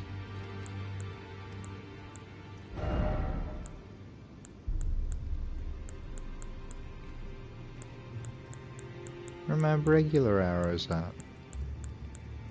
Can I use them all up? Can I buy arrows? It says most vendors sell them. Like, let's try like this guy here.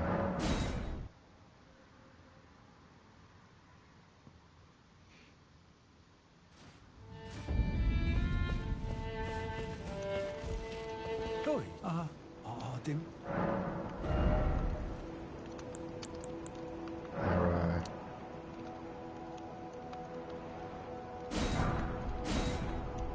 There, capped. And capped. And capped. Lightning bolt.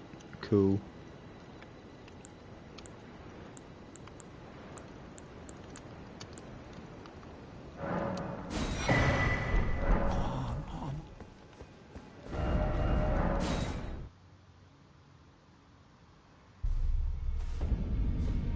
Alright, so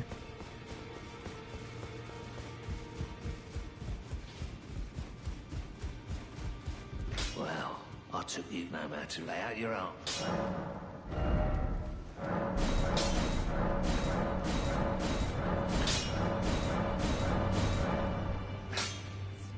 okay, +9 with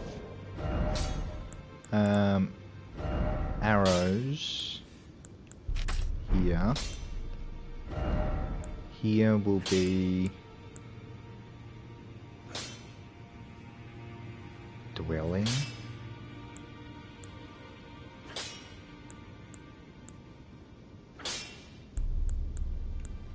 Fire. Or bloodbone. So arrow and bloodbone, and then bolt. And I just bought, yeah, capped out lightning. Yeah, cool. So lightning crossbow. That's good for successive skills, yeah.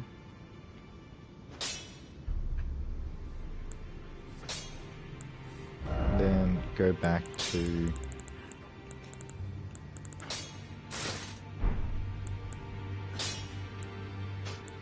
why don't we just go, actually nah, keep that, probably keep that.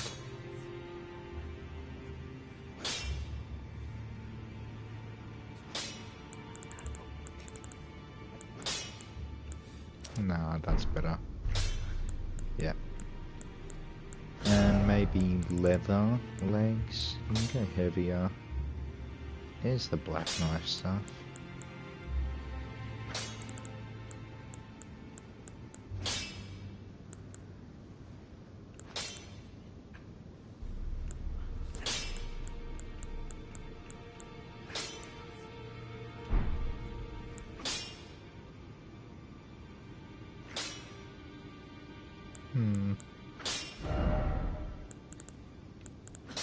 See, I think it's... yeah, every piece of Rakshasa increases damage. And I like light rolling. It's a pity we can't have everything. You could light roll with all of it. Can we equip both at the same time with this? Because that might be a case to use it. Like, equip both with the whole armor set. So, I want bone bow there. And then pulley bow.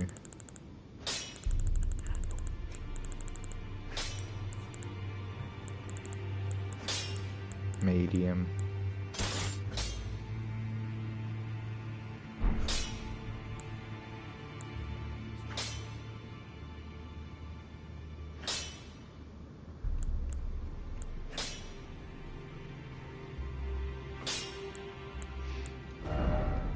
And then what if we just put leather or something else? Like, you can go light all the way up to here.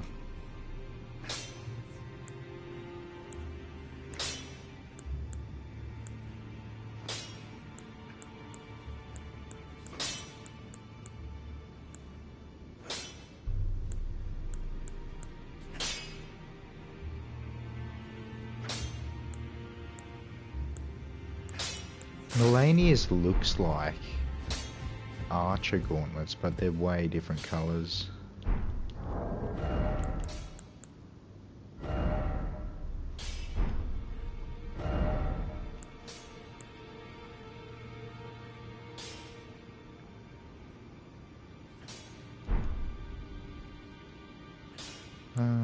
Do I want that, or do I want one in each hand? Maybe.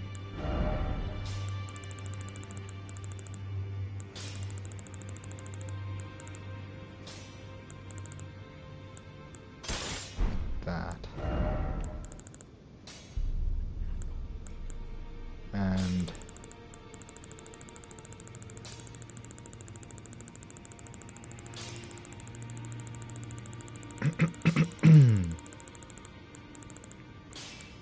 claw mark.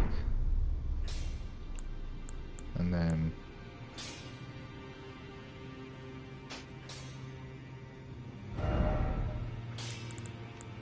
tis a pity. Oh no, that's light. Why is that light now? That's good.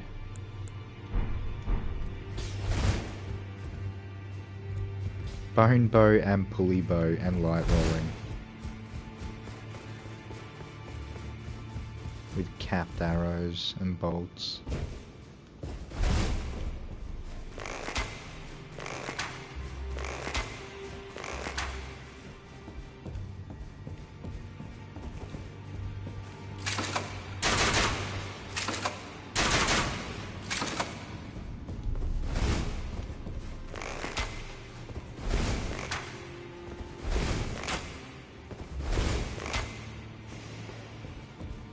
Cool.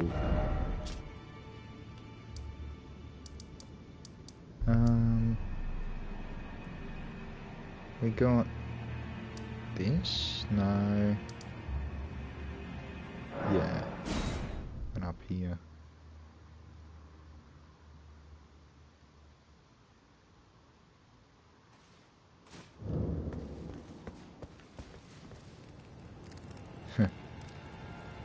What a build.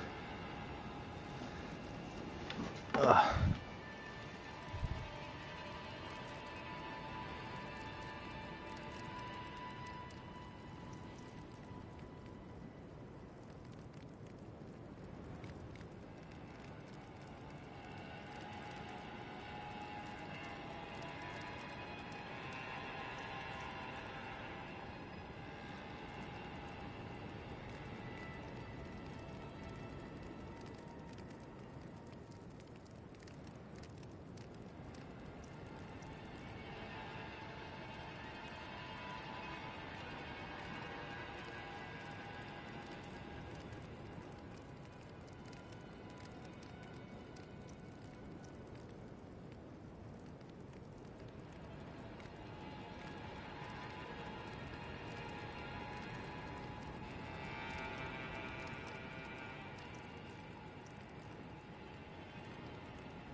Sneaky. Now what can I was going to change my skills actually. My spells.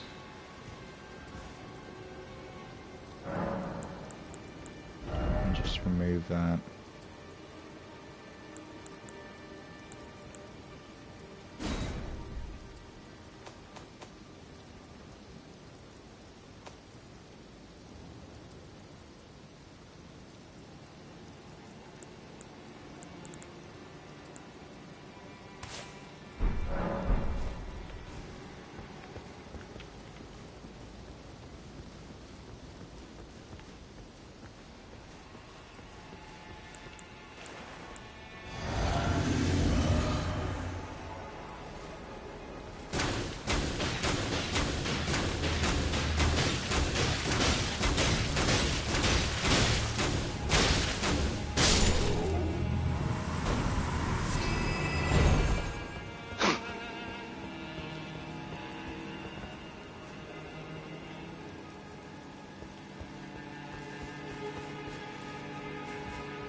Can you move, please? Can I fucking move, cunt?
No damage.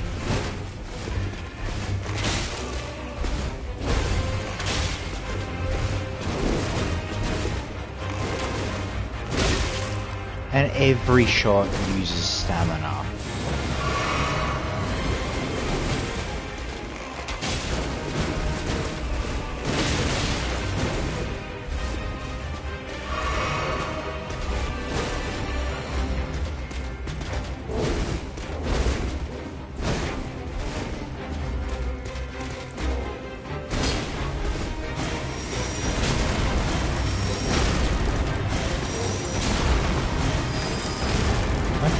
Look at this.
I'm really thinking just go Stone of Garunk.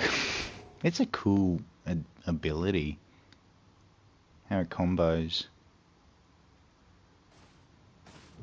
Okay, we're at a Grace. I might actually just change shit up.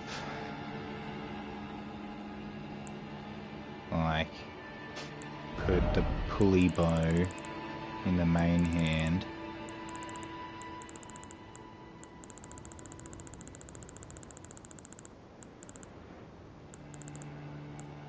Even, nah, because we want one-handed. And then claw mark seal offhand.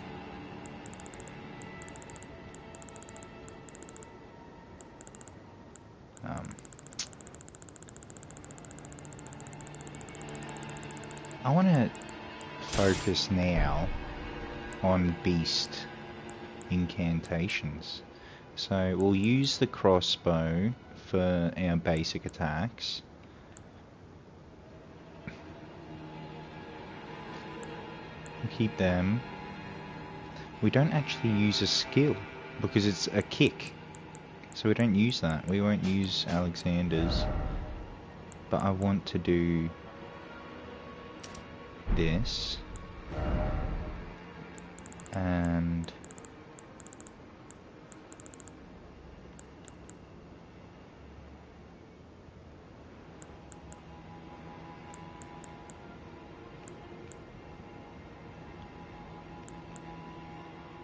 this probably. Spell casting time, potency, and casting time. And then we've got basically 2 attacks. Let's try this. Like, I'm gonna do this now.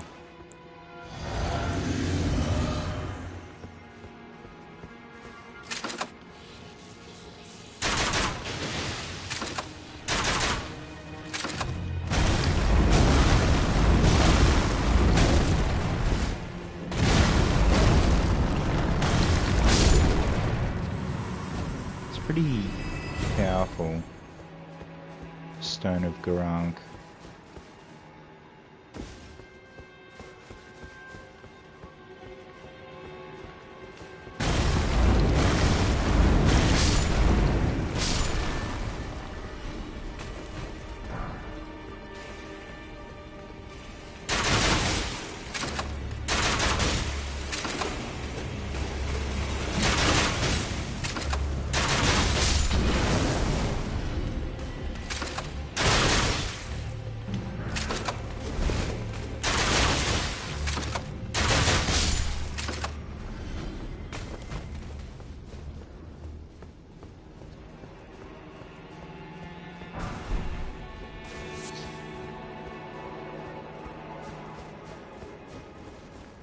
Probably need more cerulean flasks. I'm gonna run it like this. Honestly, I reckon 10 crimson is enough.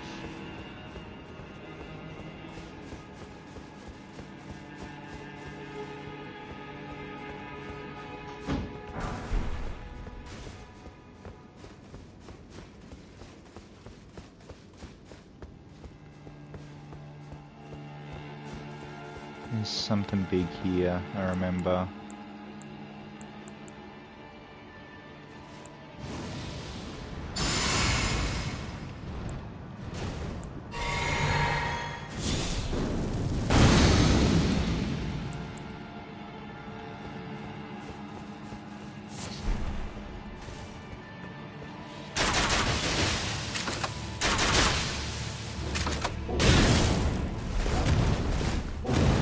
Oh no, no, no, no, no, no.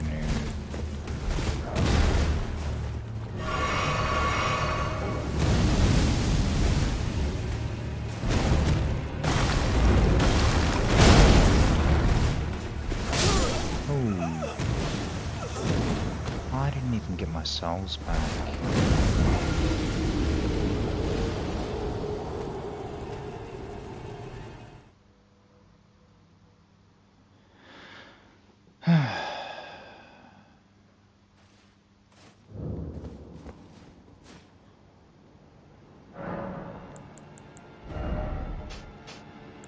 I'm gonna change them around.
I'm using it that much, I should really, and I don't have that much mind.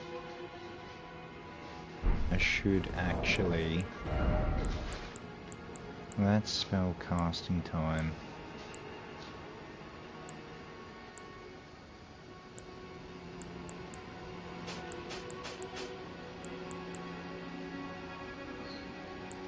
What if we actually forgot about bows and ranged and focused on the incantation? Like, what would we use in one hand with that?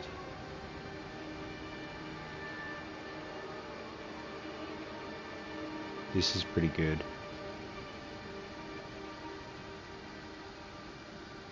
Strength, dex, and faith.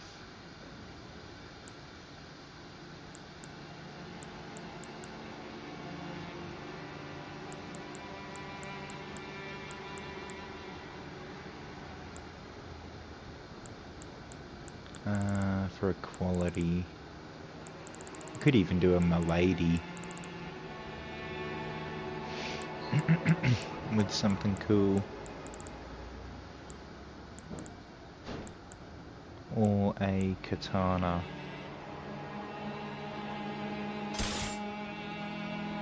In one hand.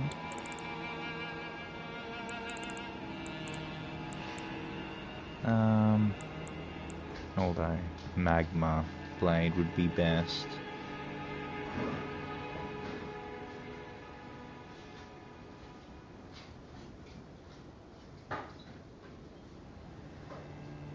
Magma blade and Stone of Garank.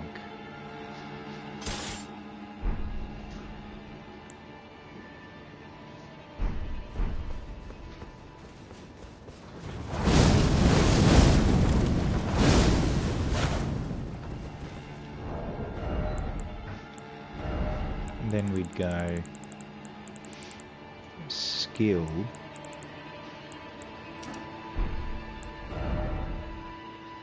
we'd go magma, we'll go back to our magma blade, but we'll incorporate, will we? No. Just because I want to use Stone of Garank and Magma Blade, when I use it I want to power stance it. So a weapon that's just good on its own with Stone of Garank for a quality build. Like Milady, I'm thinking. With something, I don't know what, maybe quality.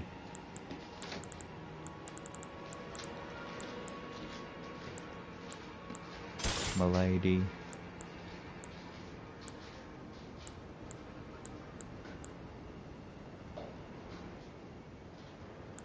Don't have the int for Rolanas. Don't know if I'd want Rolanas. We'll try Milady, and we'll do something with it. So we're fucking off the ranged build, and we're going for an incantation build.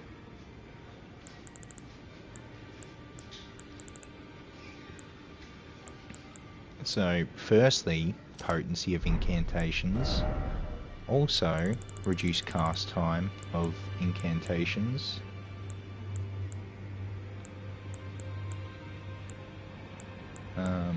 Here. Maximum HP is reduced. Shorten spell cast time.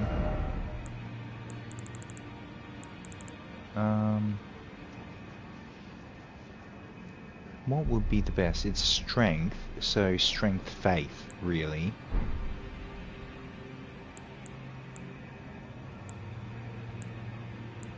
For this. Hey Apex, how are ya? I'm just deciding on a new build. I'm trying to make something unique. So I want to use beast incantations, the stone throw, so claw mark seal, and I was going to put a milady with it and use this armor. Although there's actually armor that buffs incantations, increases faith.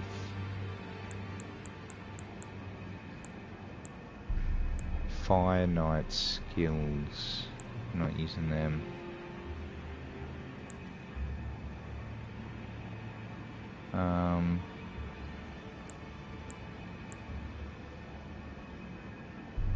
Ancient Dragon Cult.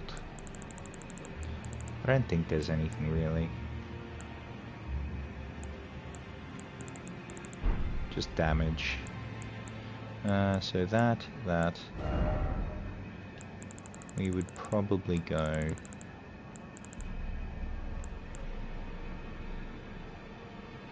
incantations.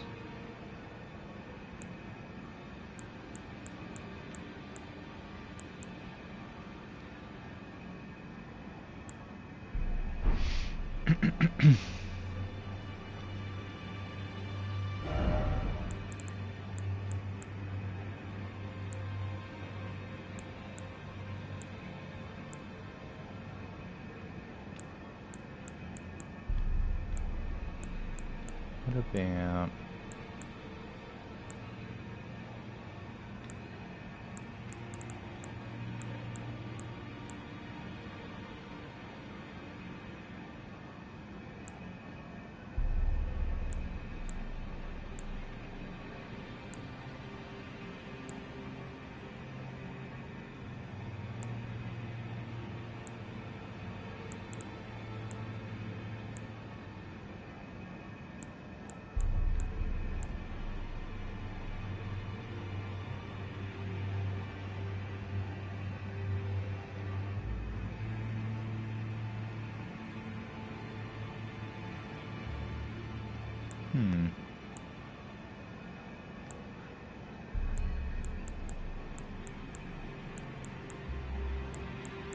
maybe we should build into the milady a bit.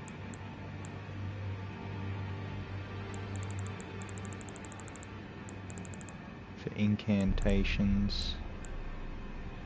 Like, what if I went that?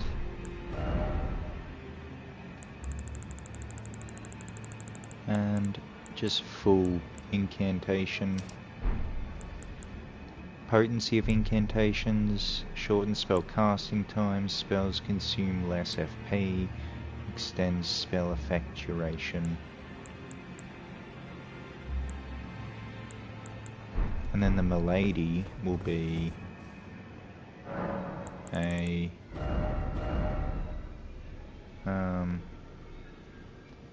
if I'm going strength, faith, probably fire, really. I don't think I have wing stance. I like repeating thrust. Is there anything else?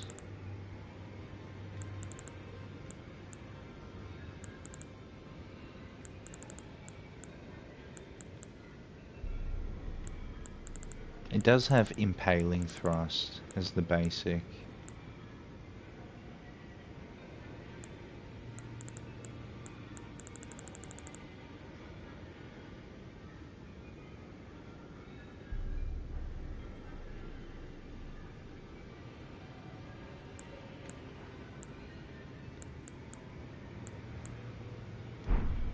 Maybe we'll leave it as it is with impaling thrust.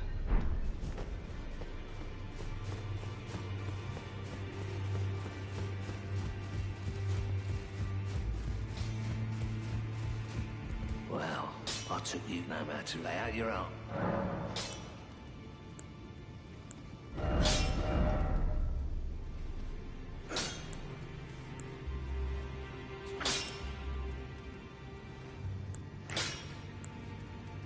Oh, we got Piercing Fang. That's better, I think. 16 FP, 9 FP. It's just a better version of it. That's on the Nagakiba. I can duplicate, can't I? I want to duplicate Piercing Fang.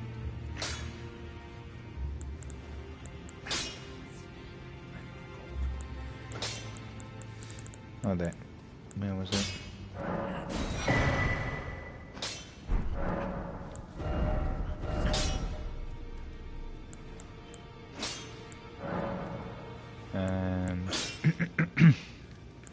Strength Faith.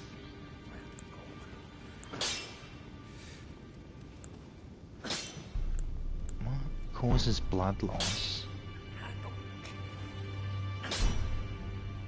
Oh, cause, yeah, it's a blood at the moment. Impaling Thrust, no, Piercing Fang, and...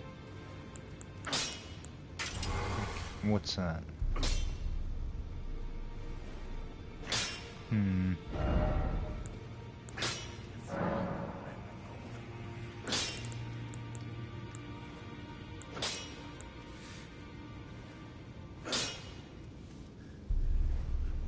Lightning.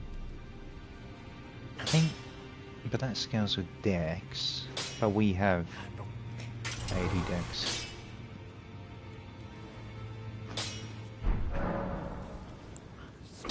We'll just level it up first to see the scaling at 25. I'll just have a look at this. Like, this is the kind of build I'm thinking. Mainly focusing on this. And then we've got this as well.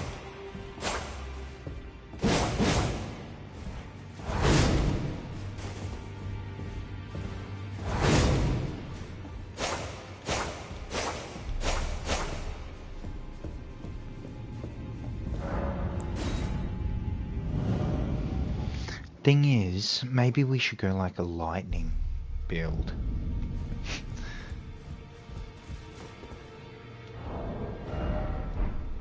Because it's more buffable than this beast one.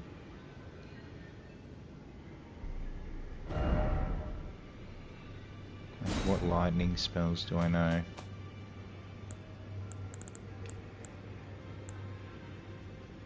Lightning Spear, of course.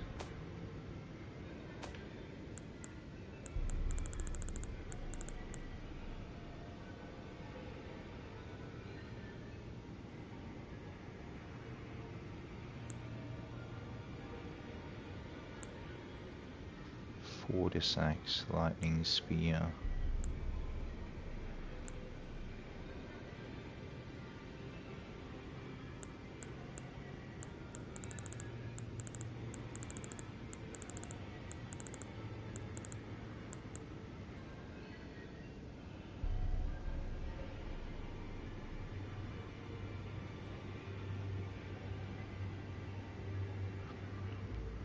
Pretty sure lightning scales with Dex, which would kind of be good for a lightning milady.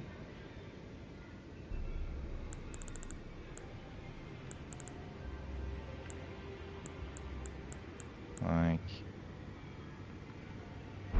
could just go lightning spear. There's a DLC one we need to get.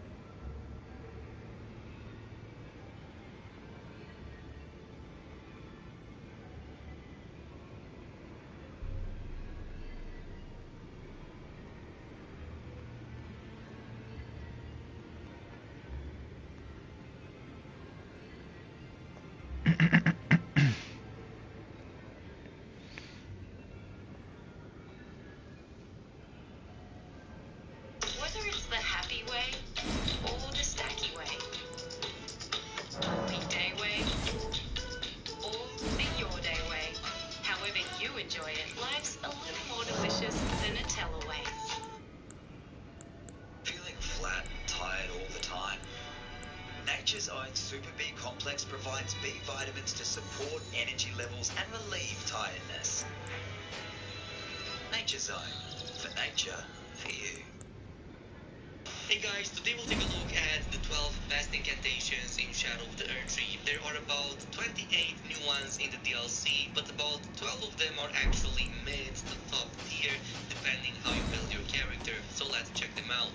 The first one is the multi-layered Ring of Light, which is one of the better options in the new DLC. It actually throws a disc of light, which you can either throw in charged or uncharged, dealing some very solid damage, especially against targets with large hitboxes that don't move as often. And if you stack like a few of these, especially by the 5th one, you're going to absolutely stun enemies. Its posture damage is actually quite decent. You can also use its uncharged version against enemies that tend to approach you, but really you can use this from so far away, it's pretty much like a sniping spell.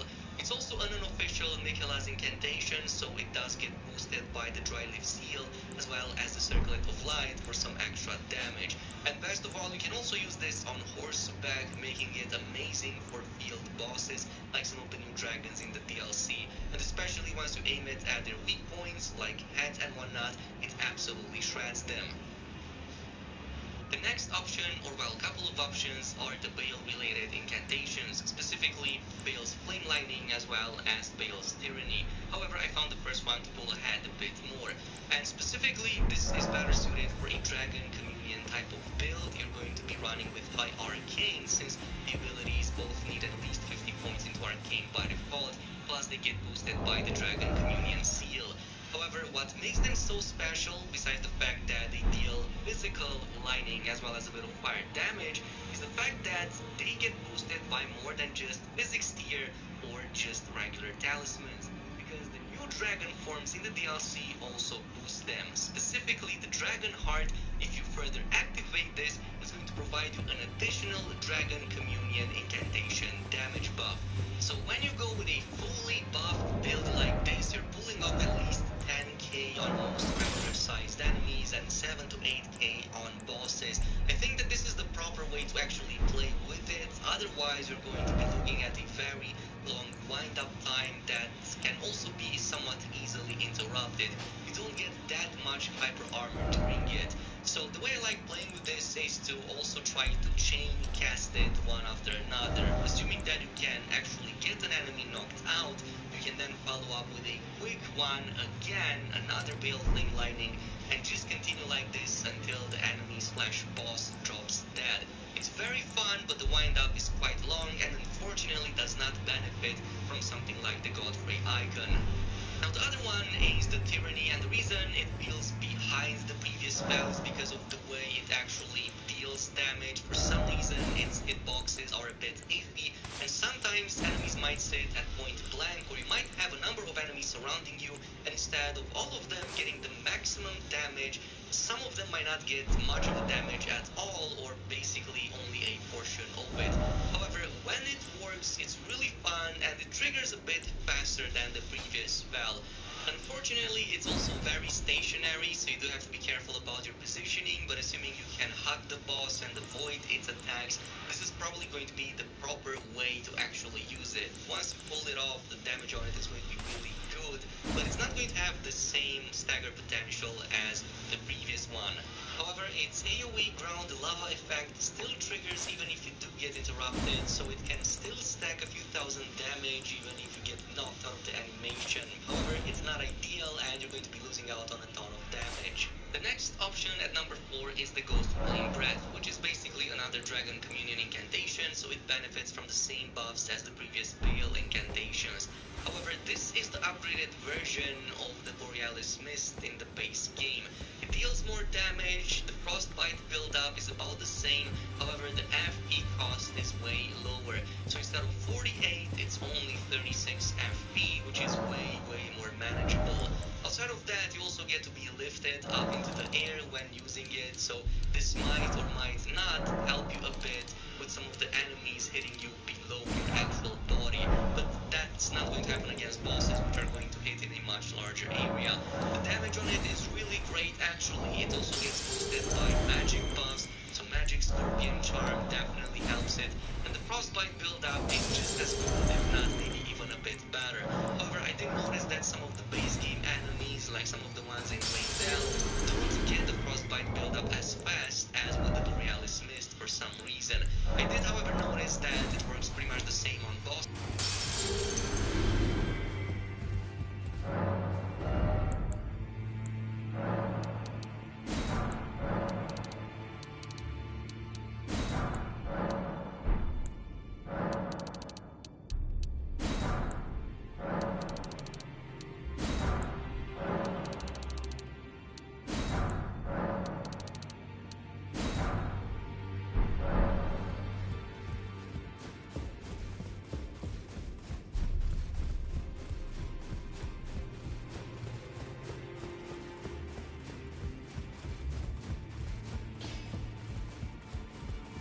Well, I took you've no man to lay out your own.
I'm going back to my Magma Blade build now that I've beaten. You guys ready to start tonight's episode? Yeah. It's just the favourite build I've had. I'd like to present 3 of our favorite guests ever in the history of the show. Make some noise for Mark Normand, H. Foley, and Kevin Ryan, everybody. Yeah, Mark Normand. Squeeze on in here, Mark.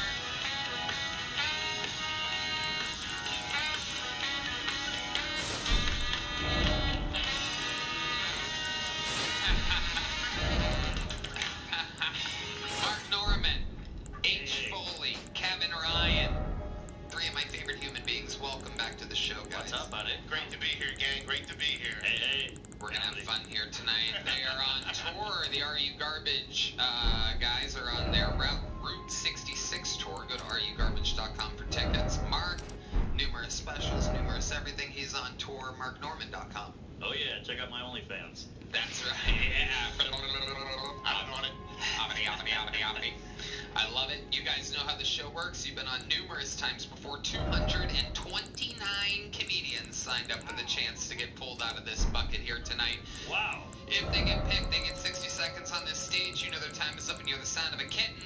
That means they have to wrap it up then, or else they bring out the angry West Hollywood bear, which interrupts them, and then I interview them and we all find out more about them, maybe something they should talk about or something interesting about their lives. All of a sudden they go from being a comedian for 60 seconds to a guest on a live podcast in a sold-out show in the live comedy capital of the world, Austin, Texas.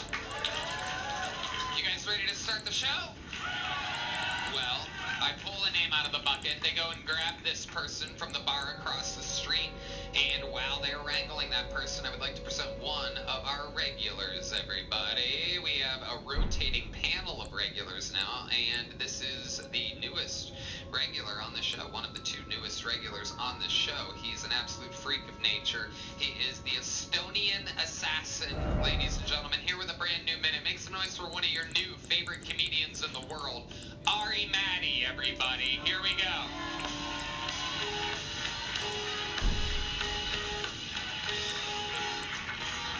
Hello, Austin, Texas. How are we?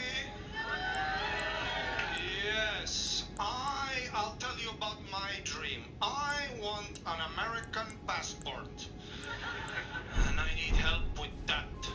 To be honest, I just want a passport where if I go missing, somebody comes looking. Because I have an Estonian passport. If I get in trouble here, I'm fucked. But with the American one, with that eagle on your shit, you could be in fucking Beirut. You pull that shit out, you know, people will back the fuck up. You could be some random whore sucking dick in Pakistan. If you go missing, bro, Navy SEALs in the night. Night vision goggles on and shit. They shoot Ahmed in the head. Brittany Grimer, that bitch, took weed to Russia, and you were like, we gotta get our girl back.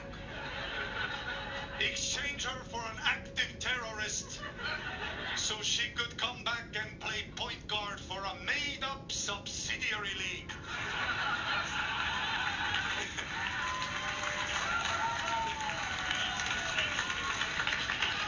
He did it again. Ari Maddie with another brand new fucking hilarious minute. Thank you. What's up, Tony? One of the funniest rising young comedians in the world.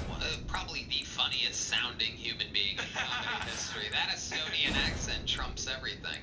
It's a good one. We learned it last week. James McCann with his thick Australian accent, and we're having a great conversation back and forth, and you just trumped him. Totally, I mean, you sound funnier than almost everybody. Okay. He sounds scary to me. I don't know what you're talking about. Why do you say that? All right. I've been to New York, and whenever I get scared in New York, I just crank pick up the accent. I'm as Russian as I need to be. You know what I'm saying? I'll tell you. I see a black guy on the corner, I'm like, there is problem.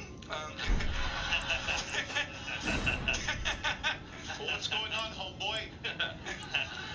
I'll tell you, if all migrants look like that, I'd say open that border. Hell yes. That is a handsome man. Look at that. Nice little body on this kid. Yeah. Can we get Foley a seatbelt extender? I can't move here. I'm stuck. Jeez. Here, put one of your legs this way. Thank you. I got some bars. God damn it, I asked you if you were okay. You said Sorry. yes. I couldn't breathe. I'm on a Southwest plane. You got the middle seat. What, you crazy? Where you flying to? Oh, man. Can I get a double gin and tonic? My wife and I are going on vacation. So you're a comedian, huh? I love comedy. I'll tell you, if that door of the Alaska plane came off, you could steal that fucker in a second. Don't worry, folks, I got it. Everybody go back to your seats and watch your movies. Man, my ass is cold. Two Biscoff cookies. Amazing. Fucking unbelievably amazing. Jokes are funny. Sorry. I was brought here for a good time, not to be insulted. Oh, sorry. You look great. Enough. Ari fatty. Let's go back to Ari Matty. You are very, very, very fat, you know? Have you from Russia? Have you ever seen anybody this fat? Yeah. No, you would be like a circus act.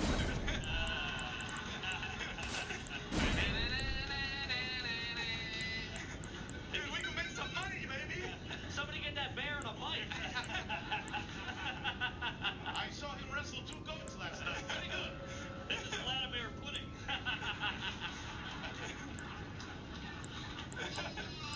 Absolutely incredible. Oh, God.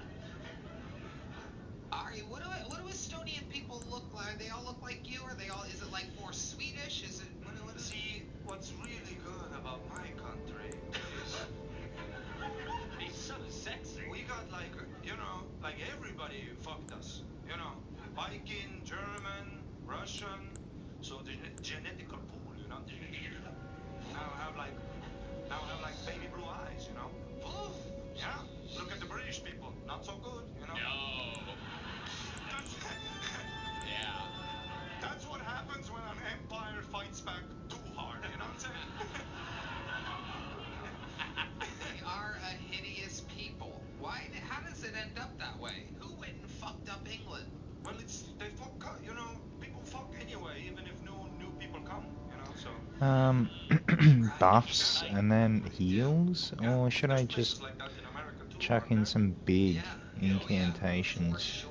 Yeah, not far from here Right. at all. This guy made the drive from wherever it is. And you got a couple cousins under your belt, don't you? Like, God, man. Brats. You got 3 eyes. Look at them. Yeah. You with a couple cousins above your belt. So, is everyone in your family good looking? Blonde hair, blue eyes? Well, everyone's dead, but they, yeah. Jesus Christ. Chernobyl, huh? How did they die? Why did everyone die? Heart attack, you know. Poisoning. Yeah. Just a rough life out there, you know. Yeah, if they're gay, they kill you. Yeah. Actually, we just legalized. Oh! Yeah, how about that? You legalized being gay? Yes. You left too early. Just for fire build. I love it. Ari, what did you do for work And maybe in Estonia ice. before you were a comedian? I used to be a bartender. Magic. Oh, Ghost my flame. goodness gracious. Wow. And And do you still know how to make Sudisax. drinks? Hell yeah, dude. What do you need? Oh, it's Old 3. fashioned. How would you make it? Oh, Okay. Get some whiskey, Uh-huh. like in a glass, you know. Yeah. Eye of Newt. Yeah. Come on, Cosby And makes then you better just, drink. you know, fuck it up, you know.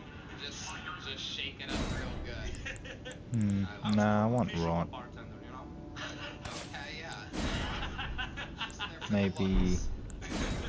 like magic, rot, ghost flame, all the breaths, What the fuck could possibly be happening back here?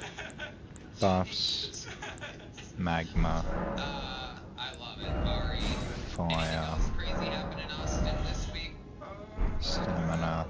I had something pretty scary happen. So I had a really good gig one night, you know, when that happens. And I was sitting at the bar after the show, and then near the bathrooms here, a lady comes up to me, and she's shit-faced. Things are going well. She's like stroking my cock. Yeah. On the outside of your pants? Yeah, like, that's not really stroking. That's more of like a pressure. Is it time we... I don't know, but I'm into it. What is it? Now. I'm slipping off my chair over here, big guy. I think that's called the P. Diddy. And I'm also like feeling her, you know, what are you doing? You're like going over her pants. Grabbing her dick. And it's like, yeah, exactly. And we're like, you know, but you know, when the tongues do this shit, you know. Oh yeah, French kissing. So then I do another gig. She hangs around here. Later, I see her at the bar here. I see her from the back. She's ordering drinks. She's got the ass out. Things are looking good. Wait, when you say the ass is out, you know when they're at the bar like this. Oh yeah. And you see like the rectangle of the dream. You know the. That was good. That was good. That was good. Okay. And then I go behind her like all sexy. You know me. Yeah, I know. That's good. Strength, endurance, mind. My Back and perfected.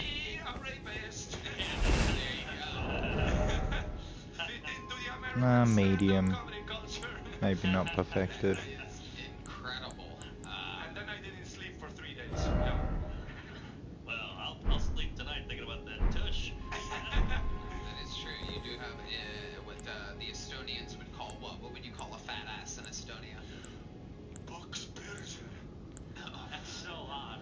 Oh, Jesus Christ.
Might jump off, have some food. Thanks for watching.